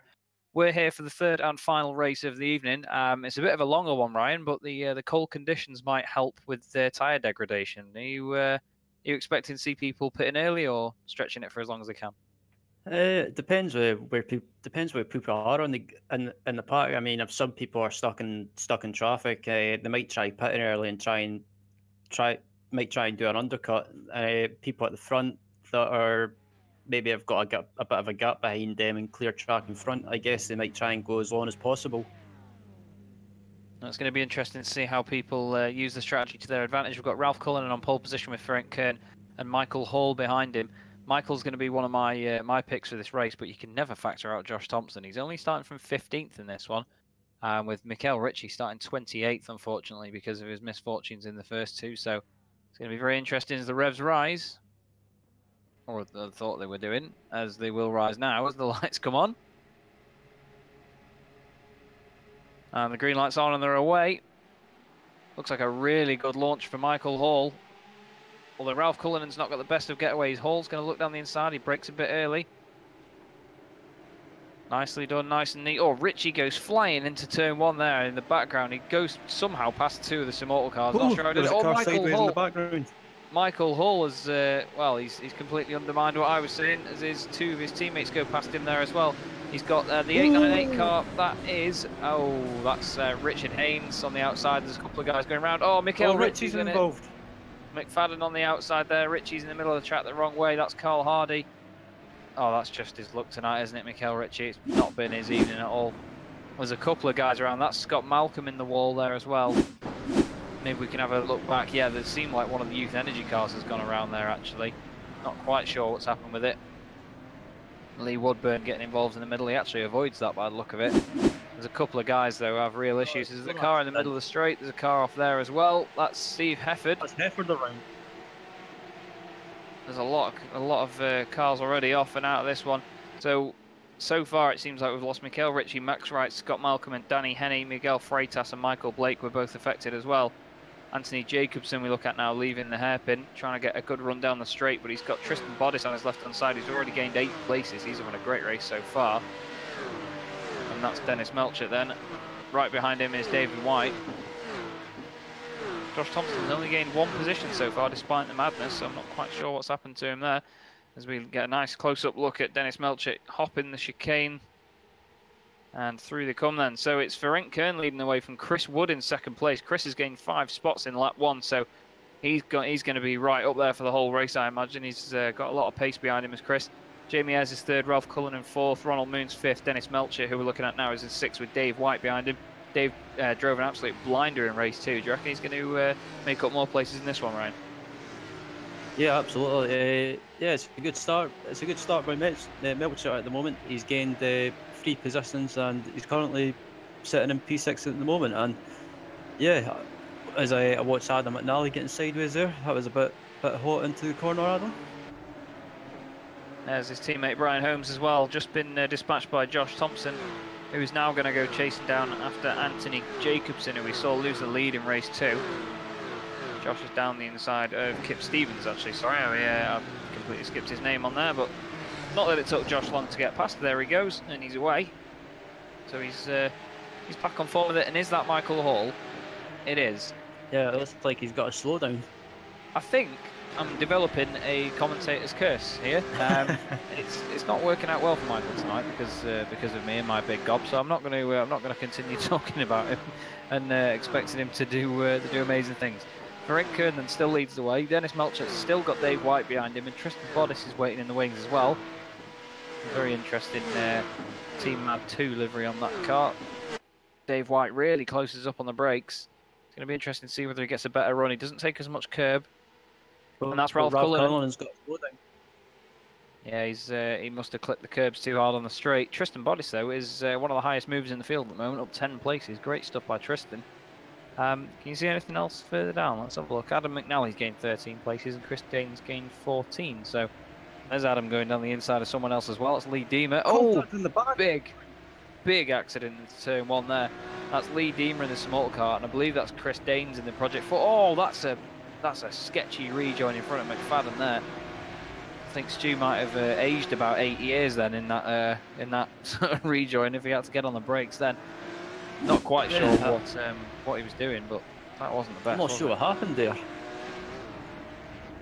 That rejoin though. Oh, that rejoin! Oh, Jesus Christ! We're gonna have to take another look back. It won't seem to skip back past that far to catch what happened. Stu though made absolute mincemeat of Chris Danes there. He just slid it down the inside, but there's the aftermath of the car. So it seems Chris has had more issues afterwards, I'm afraid. That's down the inside. Brilliant Thompson stuff up the inside of Joss up the inside of the Tristan up into P7. Good start by Joss, and he's on a roll. Yeah, he certainly is. Pretty sure Tristan would have seen him coming and thought, I'll let you have that. You can keep going there. Tristan's really sort of sticking with him down the straight, but I don't think he's going to challenge for the position. As just ahead of them, Dave White's still behind Dennis Melcher, still chasing him. I think Josh might help his cause in that regard there. As we look at race leader now for Ferenc Kern, gradually getting more and more under pressure from Chris Wood. And that very intimidating looking Team Mad car. It is actually with the amount of black on that car, just looks really intimidating. It suits the Porsche very well. As we look back now at Chris Wood, beautiful flowing circuit in Montreal, isn't it? The Circuit Gilles Villeneuve. Yeah, I was just watching the replay from I think from lap 1, just watching some of the accidents through in the mid pack as Josh goes up the inside of David White and up into P6. Yeah, I was just saying yeah, I was just saying some of the accidents I seen on lap 1 and some of the rejoins is just absolutely pathetic. I mean, just some people need a knock to the head. Yeah, they certainly do in some cases. We've seen our fair share of bad rejoins before, but the one we saw a moment ago wasn't the best. As Miguel Freitas has actually seemingly disappeared at the back of the field all of a sudden on our timing screen. Not quite sure what's happened there. Yeah. Oh, Jesus! Melcher's got sideways there. This is given a chance for Josh to get a run to go by Dennis into P5, and just in front of them is Ronald Moons. So yeah, Josh could potentially gain 2 places in 1 lap. Giving it the full afterpack then was Dennis Melcher. Not sure whether I've even got the right word there, so Dennis is probably just going to laugh at me for that. He's still got Dave White behind him though, but here goes Josh Thompson yet again, just flying up the order. We're coming on to the 5th lap, and he's gained 11 places now, including Ronald Moons. And now he's got to set his sights on Jamie Ayres, who is 5.6 seconds up the road. But here's the battle for the lead still. Chris Wood still putting Ferenc under pressure, but Ferenc's soaking it up so far, doing a good job of it. But do you reckon Chris is going to get past eventually? I think if Chris can get a good exit on the exit of this right-hander here, he could potentially get a run on the Ferenc, or he could get a run on him down into the hairpin. But yeah, if I was Chris, I would be trying to get a move on and get by as soon as possible, just to try and create as much of a gap as possible before potentially Josh catches up to them. But depending on the fuel, you might have to think about I'm not sure what people are going to be like saving fuel. Obviously, in terms of the quantity that they're going to have, we're not sure. But if it does come down to the fact that you want to save fuel to make the car last for longer, then obviously you might want to stick in a slipstream for a bit. Maybe save it, but obviously you've got to then think at the same time, you've got Jamie Ayres behind you. Jamie Ayres is quick. You don't want to get held up if Ferenc's a bit slower than you. So it might be a bit of psychological warfare in Chris's own head right now, but I'm sure he's gaining down that straight each time. But you do have to think about saving fuel, I imagine, as Ferenc a little bit wide there through the final chicane. That was, I swear there's a magnet on that wall on the outside. But Chris looks like he's going to start lining him up soon. His bodywork and his lines out of the corners seem to be getting a bit more aggressive. So be interesting to see as we've got Brian Holmes. There's a couple more cars there scraping the wall. I think one of them actually was, where's he gone? It's Nick Madsen. As we look at what happened to Brian Holmes then. I don't know whether he got a clip lost then. it. Yeah, there's no damage to the car, is there? So it's just all on his own doing. Now, if Chris can't make this work tonight, I don't live very far from him. It's like a 5-minute walk to Chris's house from mine, so I can give him a telling off if he doesn't pull this off for me. So he's hopefully, I mean, I'm not that I'm biased. I mean, to be fair, one of them's a friend of mine and the other one's in an Apex livery, so this is a bit tough in my head. But Ferenc is doing a fine job at the moment of leading this race. We've got 26 minutes to go. And this isn't based on laps, this race. We've literally just got a timed race, so they're all going to be the same length all season, are these race 3s of the day. And Kip Stevens there in a very not Porsche-like Porsche. Have a quick look what happened. He's got Nick Madsen behind him, so hopefully it's nothing to do with Nick, or has he lost it on his own? It looks like... Oh, he got caught with his teammate. Michael Hall has been well and truly cursed by my vocal cords this evening, it has to be said. I can only apologise to the AM Fabrications team, but they made it look entertaining at least, but I'm sure it's not going to be entertaining on their championship points. Ferenc still leading the way. The gap seems to have stayed the same. Josh Thompson giving it the full rally cross through the last chicane there. He's catching up to Jamie Ayres very quickly. He's done the fastest Sector 1 of the race on that lap, actually, did Josh Thompson. I believe he's also got the fastest lap of the race with a 1:35.42.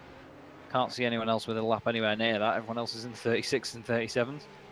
To be fair, though, Chris Wood, guy in second place, has actually done... He's only 7/100ths of a second slower than him on his best lap. So Chris has definitely got the pace of Josh so far.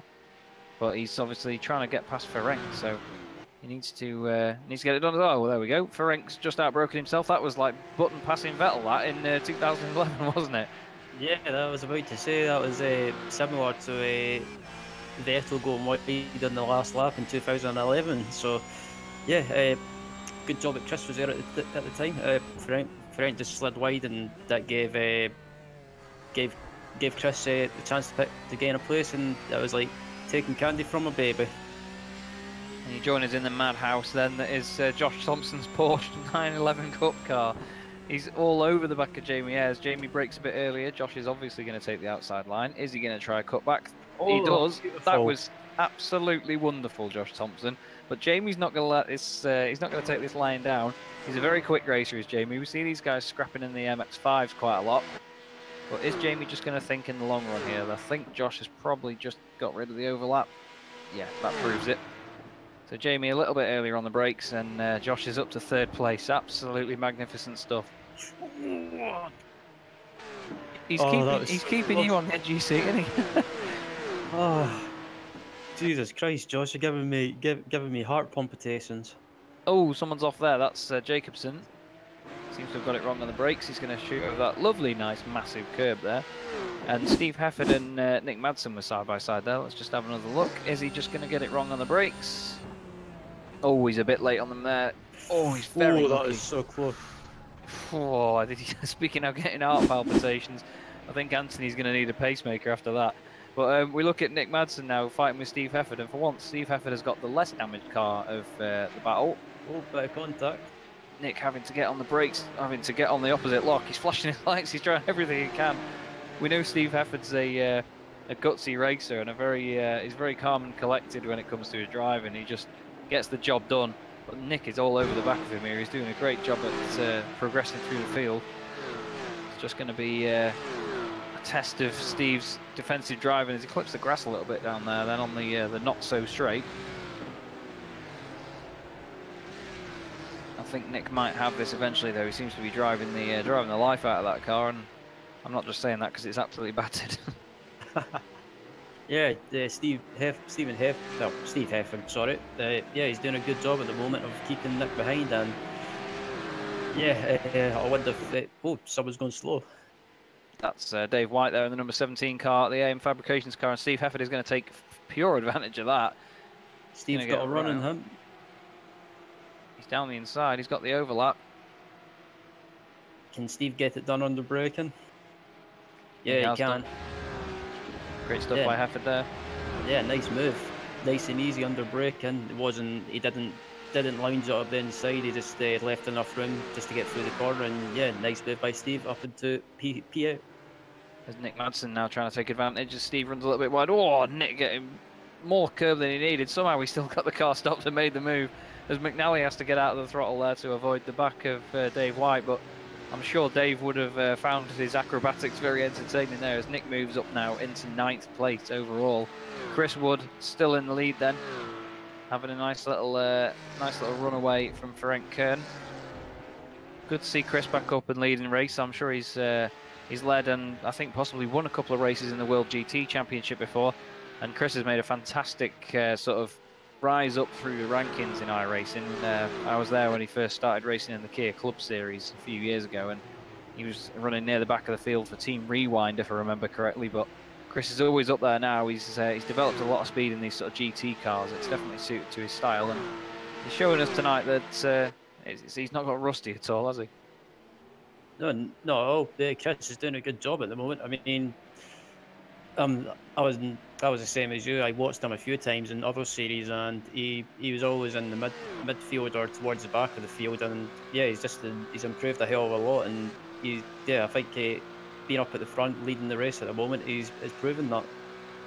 We'll go on board with Nick Madsen now. He seems to be losing quite a lot of straight line speed there. Doesn't even hit 160 mile an hour down straight. And I know to some people, oh, what a shame he hasn't hit 160. Yeah, he's not hit 160, but he's hit the wall, and I think that's caused some damage. And McFadden behind him there has also got one. I'm amazed that car's still going, to be fair, as we see Ferenc Kern now coming under pressure from the one and only Josh Thompson, still going at it. Josh did the fastest lap of the race last time round, a 1:35.1.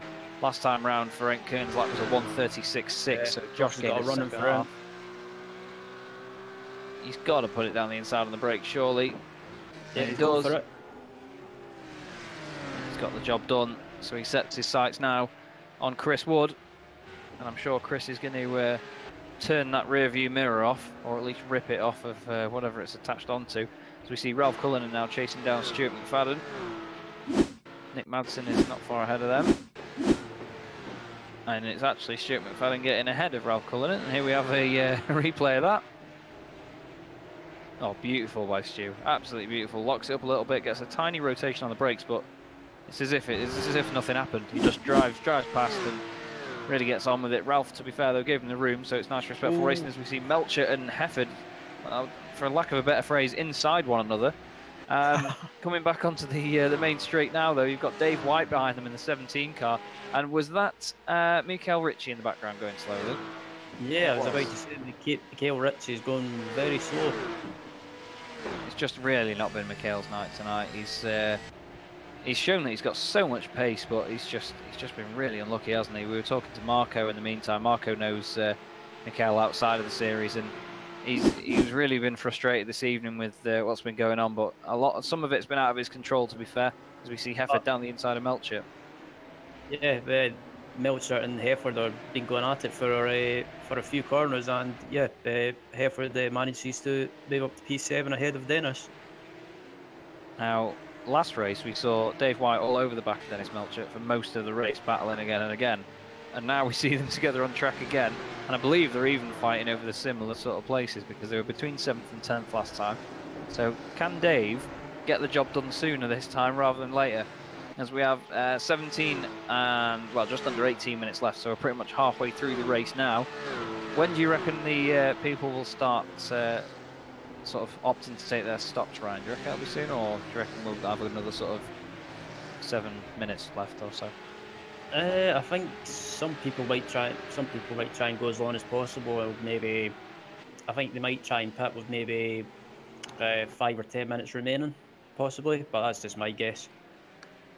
If you were out there and you were, say, mid-pack, feeling like you were getting held up, like say you were Dave White right now, trying to battle with Dennis Melcher, you've got another few guys behind you that you've got to worry about. What's going through your head? What do you reckon? If I was someone like David White, I would possibly try and pit right now and try and jump some people. Just get yourself out of traffic as Dennis dives into the pits and proves my point. To maybe try and get out of the traffic and just try and get some clear air. Yeah, because at the same time, while Dennis was leading the pack, as Ralph Cullinan goes in the pits as well, you don't want to be defending too much as well, because while you are, obviously, you can get held up by attacking, you can get just as held up by defending as well. As Dennis Melcher and Ralph Cullinan come in the pits, then I'll keep my eye on the pit stop times, as that's Dave White. Is up the inside of David White. Oh, he's going, oh, jeez, that was close. Brilliant stuff by these boys, showing us how it's done. I'm going to keep my eye on these pit stop times. Dennis Melcher only an 8.3 second stop. And Carl Jacquelet, sorry, not Carl Jacquelet, Ralph Cullingham has done an 8.85 second stop. Josh Thompson's gone up the inside for the moving for the lead in the hairpin. Get your words out, Ryan. Now is Chris going to have the slipstream though to get back at him? We know Chris isn't going to let this off lightly. You may have seen that Josh has been up there for these first 2 races, but pretty sure, excuse me, that Chris isn't going to let him have that. Pit stops at the moment, by the way, looking at about sort of 8.5 to 9 seconds as Josh inherits the lead then. Brilliant stuff though by Chris. He gave him a good fight for it, but it's just Josh has been unstoppable this evening so far. In the pit lane, we're talking about 45 seconds from end to end, including the pit stop. So you want a pretty hefty advantage over the car in front. So if these guys pitted now, they'd come out between Michael Blake and Melcher in sort of 15th, 16th place. With a bit of time on Melcher, obviously, because he was a few seconds down on them. Dave White has come in the pits this lap, so it'll be interesting to see where he comes out in correspondence to Melcher, of course, because they were battling on track before. As Josh is just driving away from Chris now as well. We've seen Madsen, McNally and McFadden. Obviously 2 Scots against Nick Madsen, of course. Not that we ever let McNally forget that he's Scottish. Big drift on out of turn 2. For the record, he's a Geordie, so you still can't understand him when he speaks anyway. He's got to defend from Stu McFadden, though, who actually is Scottish, but he's also very, very fast. As someone sounds like they've just absolutely pelted the wall, done their very best with it. Either that or another car. McFadden looks down the inside of McNally. McFadden up the inside. Really respectful racing, giving each other room. And Dave White is out of the pits and ahead of Dennis Melcher by a good while, actually.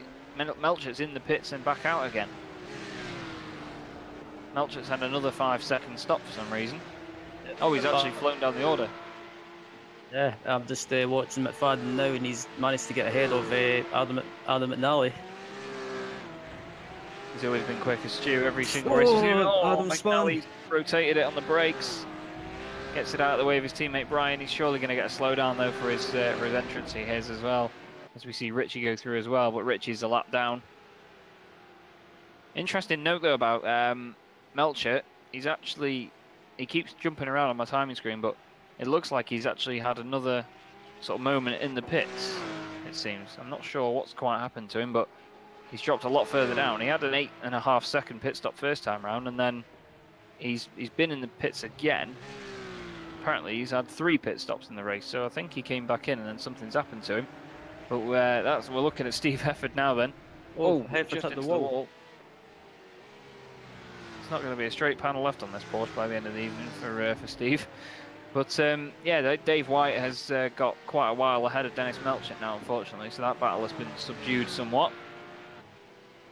As we see, not quite sure what whether you guys are having issues with delivery on Tristan Bottas's car, but it seems like the decal layer for it is slightly off. Just doesn't seem to be working properly on my screen. He's up in 6th place though. He's having a great race so far, is Tristan. He's had a really good meeting. He told me that he wasn't going to be very good in this car tonight, so he's proving himself wrong, if anything, with his very bright orange roll cage. And he's chasing down Ronald Moons in the Simmortal car right now. Yeah, I'm just been watching Ronald at the moment. Yeah, he's having a good run at the moment in P5, and yeah, his lap times have been pretty consistent as well. So yeah, good run by Ronald at the moment, and yeah, he's doing a good job sitting in P5. We currently join the We Don't Like Having Straight Rear Wings club of Nick Madsen and Stuart McFadden. I'm sure this is the Drag Appreciation Society, and I don't mean dressing up like women, I mean drag coefficient. Stu trying to unsettle Nick, obviously flashing the lights. Nick hit the wall. Doing a bit of grass cutting as well. McFadden's used to seeing that flicking up in his screen. He's obviously used to his auto grass stuff. Yeah, McFadden's trying to whip the inside into turn 1, but he said if he can do the cutback on Nick, well, he tried to do the cutback, but Nick fought better of it. Still really aggressive racing from both of these boys, though. It's great to watch. And another kiss for the wall there by Nick Madsen. It's no wonder this car's not got any straight panels on it. I think Stu's probably going to take advantage of the fact he's damaged, and down the inside he goes. Up the inside. Stuart up the inside, sorry. And Nick's still in front, but Stu's going to try the cutback. This is great racing by these boys, showing how it's done. Nice respectful stuff, giving each other plenty of room. I think Stu might have it on the brakes. He's already got the overlap, actually. He's done it. Brilliant stuff by Stu McFadden there. One of the youngest proteges on iRacing that I've ever seen, and he's absolutely rapid everywhere he goes. So he's keeping the dream alive, is Stuart McFadden. Yeah, absolutely. Thompson's in the pits. Same, and Chris Woods as well. Be interesting to see the pit stop times on this then, as they both come in. Ferenc Kern re-inherits the lead then as he goes down the straight onto lap 16 of this race. We've got 10.5 minutes to go. I'm going to keep my eye on the pit stop times then. So Josh Thompson has stopped the car. He's in his pit box now. See how long this takes then. It's a longer stop. It's 9.4 seconds for Josh Thompson. And it's 7.5 seconds for Chris. Chris has gained a bit of time in the pit so you can visually see the difference. They come out then. Just watching to see if, yeah, they're out behind a couple of cars in front of them. Who is that? That's Ronald Moons and Tristan Bodice, I believe. Yeah. Really good stop by Chris then. But he's not gained a massive amount of sort of distance on track, but he's obviously gained time. They've both got very clean cars, but now it's going to be a case of, do they get caught up behind Moons and Bodice now? Will they get out of the way? Bodice comes across to defend. Not quite sure he knew that Thompson was that far alongside then, actually, but Chris is going to be looking at this and laughing his head off in the background. Yeah, absolutely. If I was Chris, I would be happy to be in this position at the moment. I mean, with these two slower cars in front of them, it could be... Oh, Tristan. Yeah, Tristan just lets Chris go. So yeah, it could be in for an interesting battle for the win between Josh and Chris. Sorry. Oh, as Tristan's put it in the wall there, I think he might have lost it on the brakes. But Josh has broken away here. To be fair, Chris got a really nice overlap out of that chicane. He sort of undercut Tristan Bodice quite a bit, but he's broken away from it again, hasn't he? He's going to get the slipstream now as well off Ronald Moons, who's up in second place. Ferenc Kern, race leader, has come in the pits, so we'll keep an eye out and see what his pit stop time is, see what he can do with it, as Ronald Moons goes in ahead of Josh Thompson as well now, and Stuart McFadden does the same in the background. Keep an eye and see whether Tristan Bodice does that too. He does indeed. I think one of the main differences here in pit stop times is going to be actually the entrance to the pit lane, because it's a very fast straight that you come in from, but the actual sort of pit entrance where the speed limit isn't until after a small sort of chicane part inside the pit lane, is it? Yeah, not really. Yeah, I'm just checking to see what Ferenc's pit stop time was. Pit stop time for Ferenc, sorry, was 42 seconds. Yeah, 42 seconds basically. Yeah, the car was stationary for 7.5. Dave White has a 6.2 second pit stop. He's now up into 5th place as we see Jamie Ayres now chasing down Brian Holmes down the straight. These boys are battling over 8th and 9th. Nick Madsen is up to 8th after his pit stop. He's just come out just ahead of these boys. So I'm sure he'll be interested in a good battle. There's Ronald Moons then losing a place to Dave White after his pit stop. Stu McFadden just behind as well. Yeah, Ronald Moons stays out of the way. Stu McFadden slides the car around the outside. Beautiful stuff. I'm sure Stu will be happy to chase down Dave White. I believe these guys are teammates in other series within BSR. So I'm sure they'll be communicating and explaining what's going on. As we look at Brian Holmes now, who's going to have Jamie Ayres behind him and Nick Madsen in front. Nice little slide on the exit. But you've got to admire Josh Thompson for this performance tonight. He's just... There's no words other than domination. He's just absolutely sorted it out, hasn't he? He's just got away with it. Yeah, absolutely. Josh has just been on it tonight. I mean, he's got through the pack quickly. He's managed to get up into the lead, and after the pit stop, he's managed to maintain the lead. So, yeah, it's been an awesome performance by Josh tonight, and I think it just proves the point we were talking about earlier tonight in race 1. I believe it was that Josh is probably one of the quickest people in iRacing, regardless of what car he's racing. And yeah, this performance in race 3 after starting at the back or towards the back just proves it. Yeah, he's doing a fantastic job, and we were saying before about obviously he's quick in every car goes in, as Jamie Ayres is going to try and take it for contact. No, Brian Holmes over and on his roof. and again, and again, and again. One more for good luck. No, he doesn't do it another time, but I'm going to sort of think there that maybe Jamie Ayres might have been at fault. I mean, he obviously tried to take advantage of it as we see it again. I think he I'd say he pushed Madsen into Holmes there. You can't blame all of it on Ayres, of course. Obviously, Madsen wouldn't have had to slow down if Holmes hadn't have lost the car, but it's just an unfortunate incident there. It's 6 of one, half a dozen of the other, isn't it? Yeah, I think it all started off. Brian just went for a move on the outside into the chicane. He just overcooked it slightly and carried too much speed, and yeah, he went over the second curve, what's unset with the car, and then yeah, a couple of other cars behind him just had to slow down, and Jamie was the last car in that the third car in that free pack, I could call it, and just slightly had a bit of contact, which caused the concertina effect. Yeah, it's a real shame that it's ended that way for Holmes as well, because he was having a good run in this one. Speaking of having a good run though, Stuart McFadden, 4th place at the moment, has gained 29 places, and Adam McNally as well has actually gained 25. So these guys are having a corker, but Stuart McFadden has flown through the pack, and I mean, to be fair, McNally in the Youth Energy car, he's had a bit of a bad evening before now, so it's good to see that car's pretty much clean. There's a few little dents and scrapes on it, so we get a lovely close-up shot of it there. But he's done a great job in this third race as McNally. He's, let's have a look at his pit stops. We have 9.5 second pit stop almost, and quite a long time in the pit lane. But he's shown that you don't have to get it all done in the pit lane in this longer race. So good on him, really. He's showing his worth at the moment with, well, obviously as the manager of the Youth Energy team. I'm sure you've raced with him in the MX-5 series as well yourself, haven't you? Yeah, I raced with Adam in the MX-5 series on a Tuesday night. Yeah, he's actually, on his day, he's probably one of the quickest drivers out there, and just sometimes he doesn't seem to have the luck, but he's one of those people that you can never underestimate, and he's always been there and thereabouts, and at the moment in this race, yeah, he's having a good run and currently sitting in P7, and so yeah, a good run by Adam so far, and hopefully he can stay in the top 10 for the rest of the race. And one guy that's definitely going to be staying in the top 10 is this guy, Josh Thompson, who's got 4 minutes left as of now. A couple more laps, I'd say probably, 3 laps after this one, as he goes on to lap 20 of the race, into turn 1, and gets it turned in clean as ever.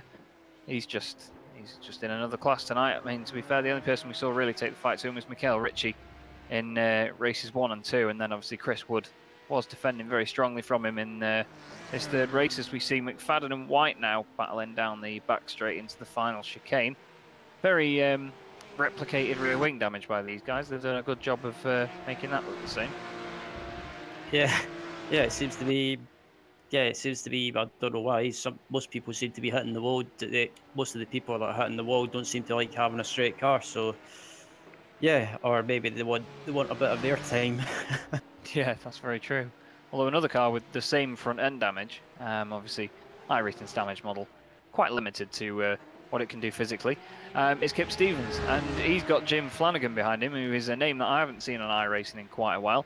Jim used to race with me in the club series, and we used to have a right old laugh doing that. And we would actually say, and I'm sure Andrew Woodhouse would, probably with tongue-in-cheek, would agree that Jim Flanagan is probably one of the strongest defensive drivers in any BSR series, or any, and indeed any series we've seen, as Lee Woodburn rejoins the track after what I assume was a self-crash, as we call it.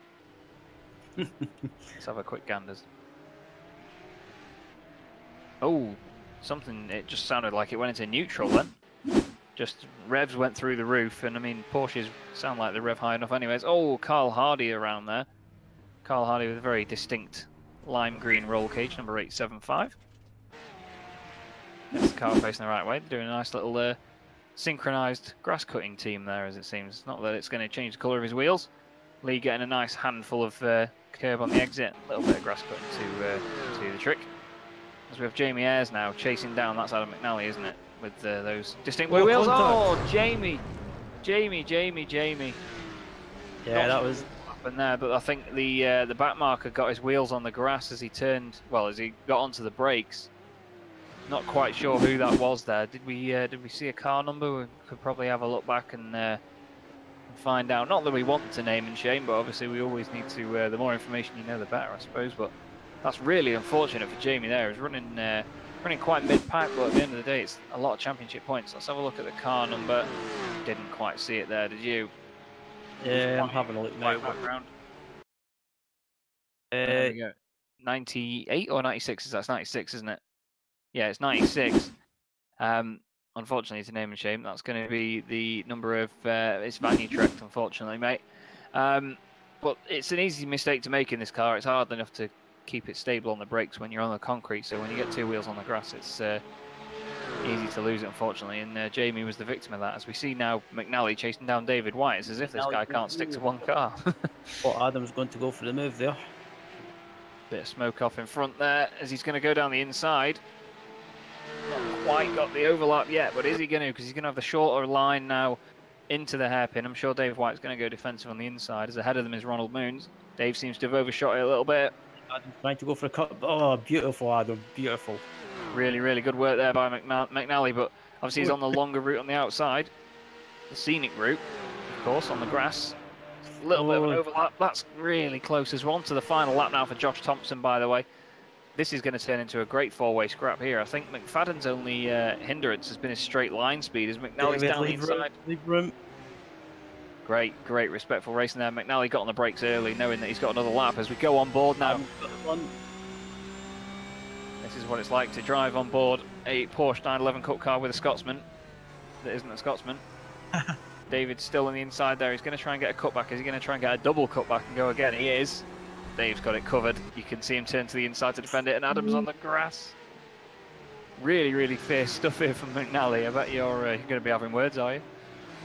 I'll let Adam off because yeah, he's driving pretty well. But I think this pack has been this train's been caused by McFadden in front of it, who's got a lot of damage. So yeah, Josh Thompson's just heading up to the final chicane.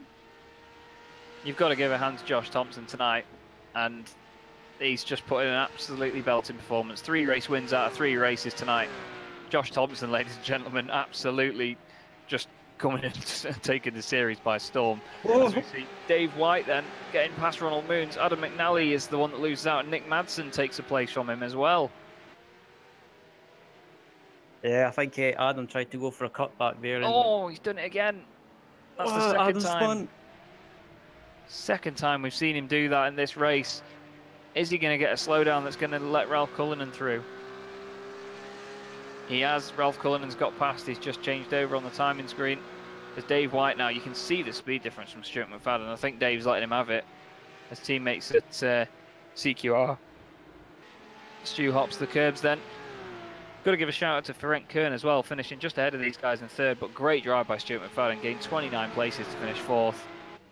Getting some style points over the line there. Ahead of Dave White, Ronald Moons, Nick Madsen, Ralph Cullinan, Adam McNally. Here's Michael Blake of Simmortal as well, Anthony Jacobson. We see him coming towards the last chicane now. Nice little battle across the line there between Kip Stevens and Jim Flanagan. Jim's going to give it everything he's got down the straight to try and beat him. I think he might just get there, you know. He doesn't, just about doesn't get there. Kip Stevens then, just holding on to that by the skin of his teeth. But that was another fantastic race, and to be fair, with it being a lot longer than the others, though, it still flew by, didn't it? Yeah, that race as well was brilliant to watch. Yeah, I always enjoy watching the races with the pit stop because there's always some interested people up there in the results and in the top 10, and I think that race 3 just proves it, and that was brilliant to watch. Yeah, it's interesting to throw the strategy in there, and like I was saying before, it's nice to see a sort of traditional GT race layout. It may not be an hour long or 2 hours, for example, but it's the perfect length to obviously get a pit stop involved, and shortly we should have the final results of the evening. So Josh Thompson then takes the third win of the race, third win of the evening, I apologise. Chris Wood, another good result for Chris then, finishing second. With Ferenc Kern, brilliant result in third place, starting from second on the grid. He had a great race there. Stuart McFadden gained 29 places and finished fourth. You can't say anything bad about that. What a race by Stu, especially with damage as well. Dave White, another solid result in fifth. Ronald Moons is sixth.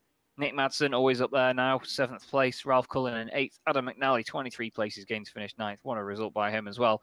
Michael Blake finishing in 10th with Kip Stevens there, just pipping Jim Flanagan to the line there. Anthony Jacobson 13th, Dennis Melcher 14th. 15th was Max Wright, 16th was Lee Deemer, Carl Jackalette 17th, Carl Hardy 18th with Lee Woodburn 19th, and Daniel Taylor rounding out the top 20. Van Utrecht finishing 21st with Scott Malcolm 22nd. Jamie Ayres, unfortunately involved in that incident there, finishes 23rd. With Tristan Bodice 24th, Richard Haynes 25th, Brian Holmes 26th, Steve Heffer 27th, Michael Hall 28th after that incident earlier with his teammate. 29th was Mikael Ritchie. That's just rounds out an awful evening for him, unfortunately. 30th position was Chris Daines. 31st was Colin Robinson, I apologise. Miguel Freitas 32nd, randomly dropped down the order early on in that one. And Danny Henney 33rd.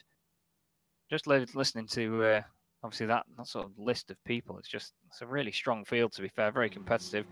A lot of people that have been in BSR for a while, involved in their leagues, and a lot of people that are sort of new to it. One person who isn't new to it that we're going to get into an interview right now is Mr. Stuart McFadden. Stu, you drove an absolute belter in that last one, 29 positions gained. How do you feel?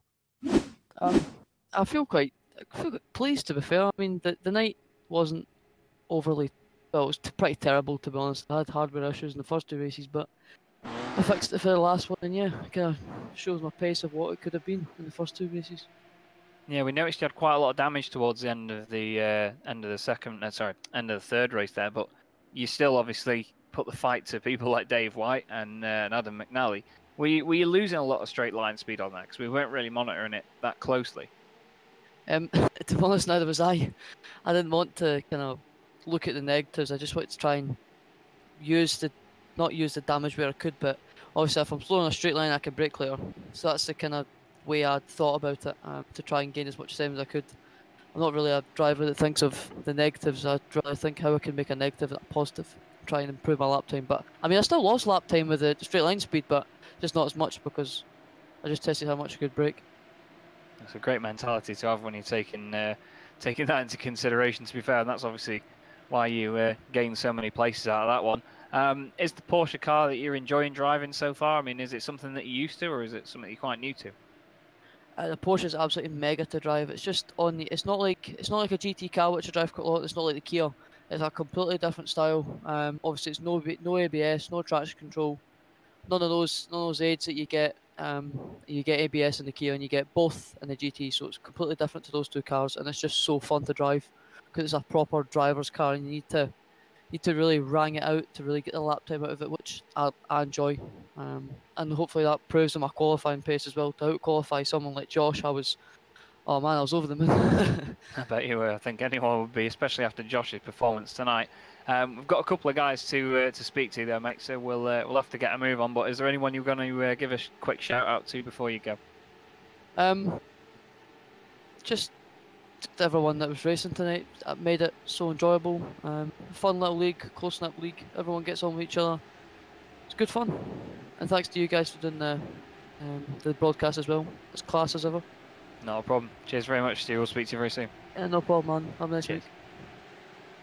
And we'll bring someone else in now for Ryan to have a word. The one and only winner of all 3 races tonight, Josh Thompson. Thanks, Jazz. Hey, Josh. How did your evening go? And did you expect to do as well as you did tonight, or was it just take it as it comes? Take it as it comes. Not gonna lie, no testing till I did a bit last night just for a bit of a laugh because I heard that Stu was bragging that he had the fastest lap of the week or something in the group. So I did a few laps last night. I was a bit faster, but nothing spectacular. And obviously, when you saw in queue, I wasn't the fastest on 1 lap pace. But obviously, I just jumped out the F1 GPS race this afternoon, which was my main focus. So I came into this with a bit of just the eyes of let's see how it goes. Obviously, I missed the first round and wanted to do the smaller guys quite well, so played it quite safe. And yeah, I was so shocked, really. Good stuff. We were watching race 1, I believe it was, with you and Michele Ritchie. How was that race from your point of view? Was it good fun, nerve-wracking, or just good fun? Hard work. I was having to try really hard because Richie was very good in this car when it first came out, when it was broadcast on Race Spot against Tommy Ostergaard and stuff like that, like Joni Heikkinen and stuff. So I know he's got quite a good pedigree. So to go with him was crucial. But I was definitely stronger than him in the first and last sector, but in that middle chicane, he was just hooking the curb up perfectly. And as you could see at the start of the evening, I really struggled through there. I'd always drop back 2-3 attempts in that one corner. Well, in that one chicane, should I say. But then I'd make it back up everywhere else. And looking back, figured it out where it was and managed to hook it up perfectly for that final race, I thought. Good to hear. Lastly, is there anyone you want to give a shout out to? Any sponsors or anyone in particular? You guys for broadcasting, fantastic job. Looked awesome. Shame about the Discord issues, but everyone's having them recently. So we had them in the race with the Discord lagging. Simmortal as well, Michael. Fantastic job for just getting me involved, really, and giving me a place in the team. And happily I did them proud tonight. All right, thanks. Cheers, Thank you, Josh. mate. And will you be around next week? Yeah, we'll be around next week. Awesome stuff. Thanks for popping in, Josh. See you later, mate. Josh Thompson there, winner of all 3 races tonight. Next up into the booth is someone who I actually promised an interview with next time I came on. It's my favourite Scotsman, Mr. Adam McNally. How you doing, Adam? All right. Oh, had a good night. Yeah, you seem to. Well, yeah, you seem to get involved in quite a few incidents and battles, though it was obviously quite a mixed evening. What was your sort of favourite moment of the 3 races tonight? I actually enjoyed all of race 3, to be honest with you. I couldn't believe how many places I made up once. I looked at my relative just before coming to the pit stops. Yeah, he ended up getting 23 in the end, and obviously doing the Youth Energy boys proud. I was saying to Ryan, obviously with you guys being teammates in the MX5 series, that he was going to be happy with that one. Do you reckon it's something that you can keep up throughout the season, or do you feel it was a lucky break? I'm hoping so. Quite like the track, to be honest with you, but hoping just a bit more practice in the car. Keep it going. Worked out where I'm going wrong with my brakes, so working on that. And it's pace is getting there. Just got that I crashed out of qualifying as well. Didn't really set a good lap in qualifying. Ah, right. Well, it's a hard car to master. To be fair, I was saying early on that it's one of them where you can get it together on a 1 lap and get used to how it behaves, but in a battle, for example, you can quite easily sort of overdo it on the brakes or overdo it on the throttle, and it'll just get away from you and go around. I mean, we saw it. Obviously, not to bring it up again for you, but 2 instances in the hairpin where you were a bit hard on the brakes and it went, and it's just proof in the pudding that it isn't an easy car to race. That's it. Just a bit too much on the brakes, and the rear end wants to overtake you, and then there's not really much you can do. But just ride the slide out and see where you end up. Great stuff. Well, it was good to speak to you, Adam. Is there anyone you want to give a quick shout out to before you go? Just give a big shout out to Leaf for organising it all yous love for commentating. Youth Energy, Premature Baby Foundation, Tom's Detailing, Motorsport Days Live, and Racing Mentor. Good stuff, mate. Well, we'll hopefully see you next week and maybe even speak to you again then. Right, cheers. Cheers, mate. And now for Ryan, we will bring in Mr. Ferenc Kern, who finished 3rd in race 3 of the evening. Ryan, take it away. Thank you. Hi, Ferenc. Hi, Ferenc. Sorry. How did your evening go? Hi. First of all, can someone bring me a towel? It was really, really tough, but great fun. Just for everybody, it's pronounced Ferenc. Oh, my bad. No problem. Everybody has I have to apologize for that. It's no problem. That's why I'm telling it to you, just so everybody can learn something. And yeah, it was great. The whole evening was my first race meeting here. Even my first races with this car. I think I last one in the official season, the week 1 in Spa, where I did 1 race. So quite surprised that I was on pace for around the midfield. Yeah, it was great fun, great racing. Okay, had a crash in race 2, but this got me back to P30 and then up to P14, which made me start in P2 for last race, and then I was able to hold it on P3, which is possible if the quick guys aren't there or just have to make a lot of positions up. Sounds good. What was your plan heading into this evening? Was just to just to finish all the races and score points, or maybe try and finish on the podium?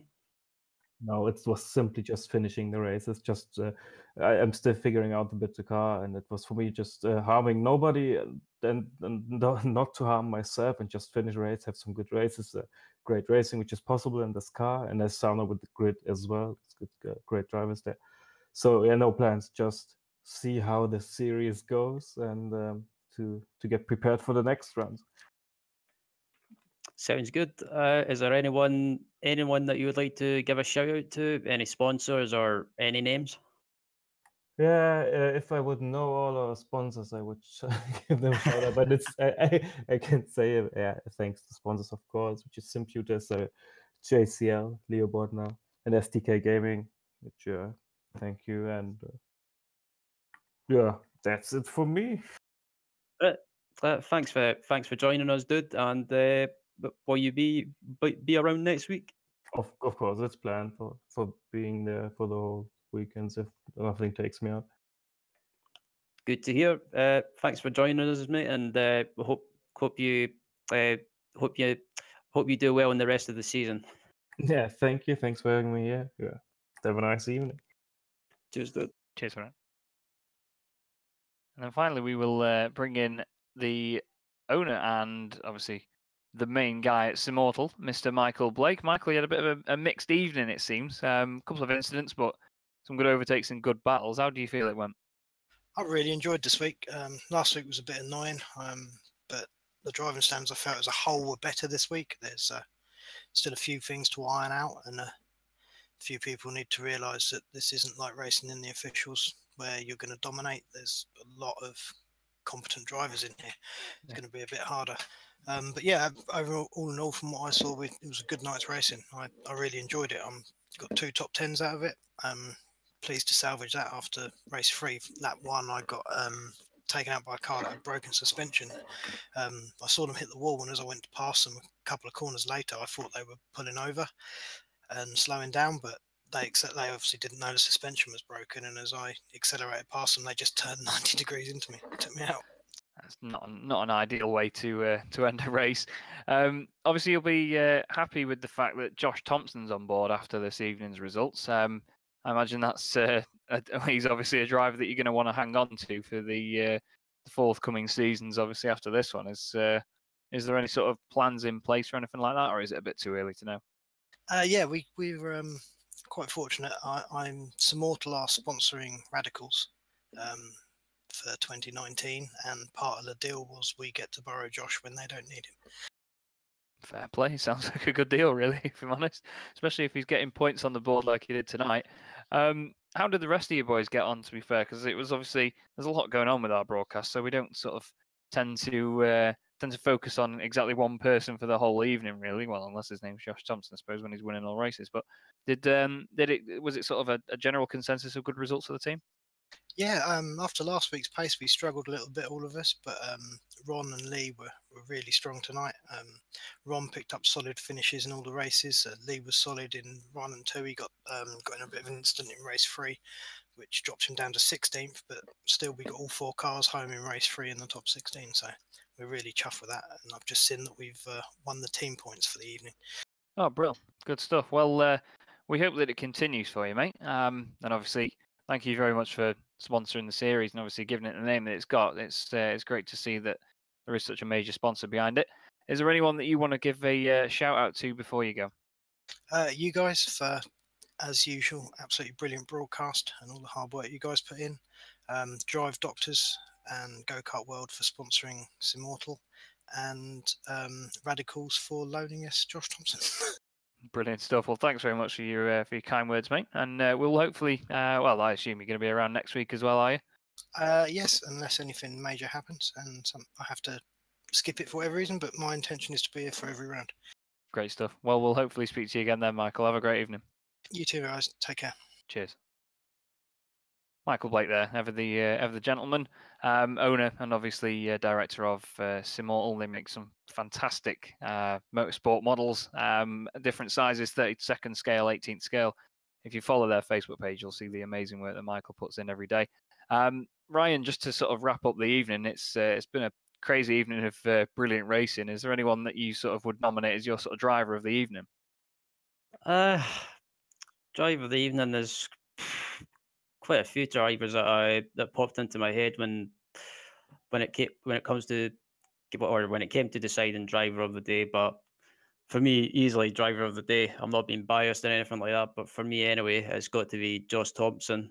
He was just right up there, and for me, he just seemed to be on his game in every race, and kept out of trouble and got to the front without any problems. And just it just proves out how much of a quick driver he is on iRacing, and for me, easily driver of the day. So yeah, how about you? Yeah, I'd have to agree. There's been some amazing performances tonight. I mean, even just in that race 3, Stu McFadden gaining 29 places, Adam McNally gaining 23. But to win all 3 races in an evening with 2 reverse grids involved is it's brilliant. It's amazing to see, and obviously Josh is a rising talent that's just constantly getting better and better. So it's been an absolute pleasure commentating on this for you. Thank you very much to Marco as well for sorting the reverse grid wheel out and doing the cameras. It's been a pleasure to work with you after all this time as well, Ryan. And we will hopefully see you next week. Maybe different commentators doing the jobs, because I'm down at Brands Hatch for the finale of the British Touring Car Championship. But it's been an absolute pleasure, like I say. So until next time, you will obviously join us. I believe it'll be Monday night, actually, tomorrow night, World GT, unless it's one of their drop weeks, which I don't know. So from Montreal, from myself, from Ryan Walker and Marco Barbanera, you've been watching Apex Racing TV. Have a great evening.